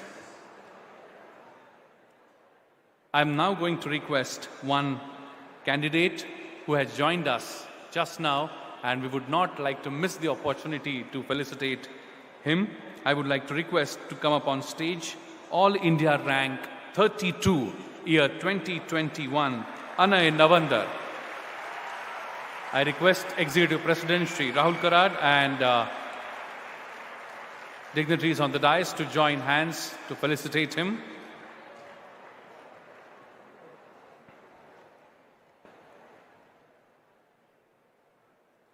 My friends, let me quickly remind you that the next session is going to begin after the lunch break at 2:30 p.m. sharp. Please be seated. The session is not over. Please be seated. It is our duty to maintain the dignity and decorum at our own university. Whistling is not part of it. So please ensure that we maintain the dignity and decorum and do not whistle in this august gathering. Thank you very much, dignitaries. Thank you. Next, I would like to request the Director of MIT School of Government, Dr. K. Girisan sir, to kindly propose a vote of thanks.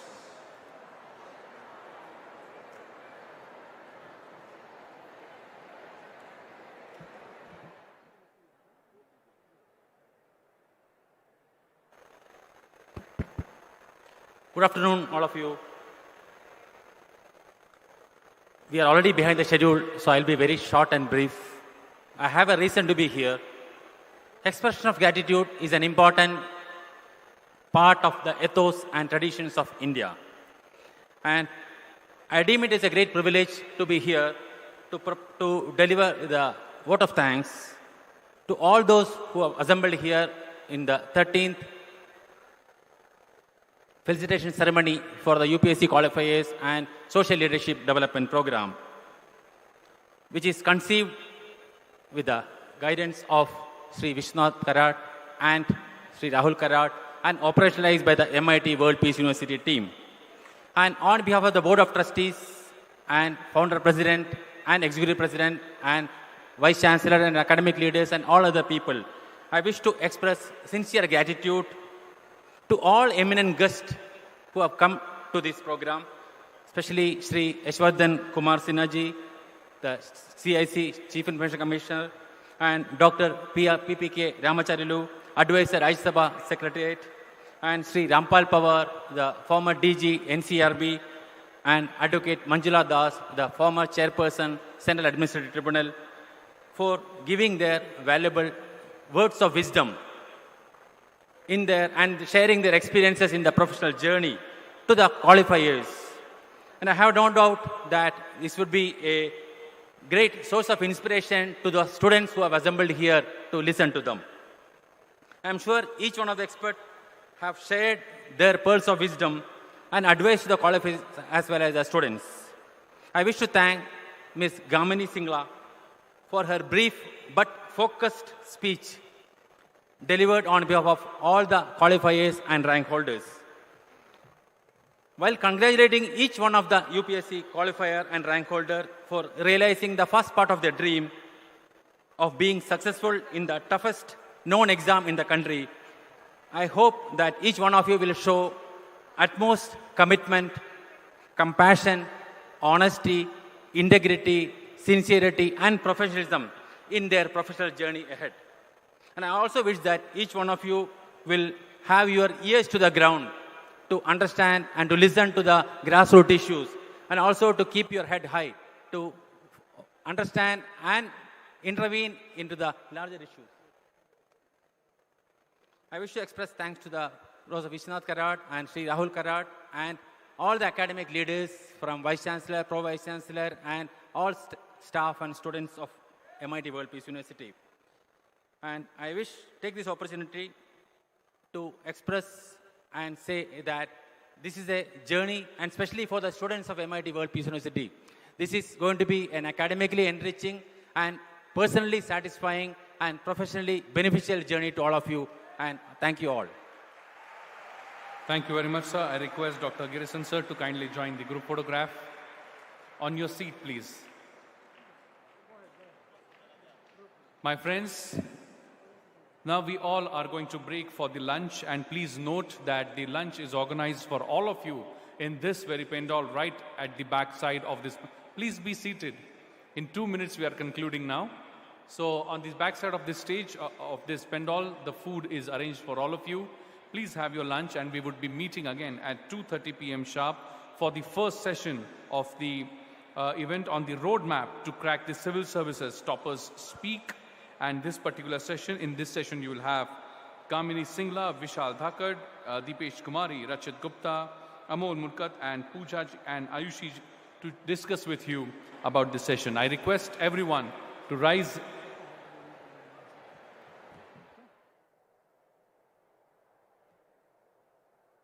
I request everyone in the group photograph, if they can please stay for a moment. Please stay for a moment, sir. Please stay for a moment. Thank you. If I may request everyone to join your hands, it will be a very, very important photographic moment. I request everyone, if you can please join your hands so that we can capture this moment once again. Thank you very much. I request everyone in the audience, if you may please rise in your seats for national anthem. Please rise in your seats, everyone in the audience, on the stage as well, for national anthem, please. Jana Gana मन अधिनायक जय हे भारत भाग्य विधाता पंजाब सिंध गुजरात मराठा द्राविड उत्कल बंगा विंध्य हिमाचल यमुना गंगा उच्चल जलधि तरंगा तव शुभ नामे जागे तव शुभ आशीष मांगे गाहे तव जय गाथा जन गण मंगलदायक जय हे भारत भाग्य विधाता जय हे जय हे जय हे जय जय जय जय हे भारत माता की वंदे वंदे वंदे. Thank you very much, dignitaries on the dais, off the dais. We will meet sharp at 2.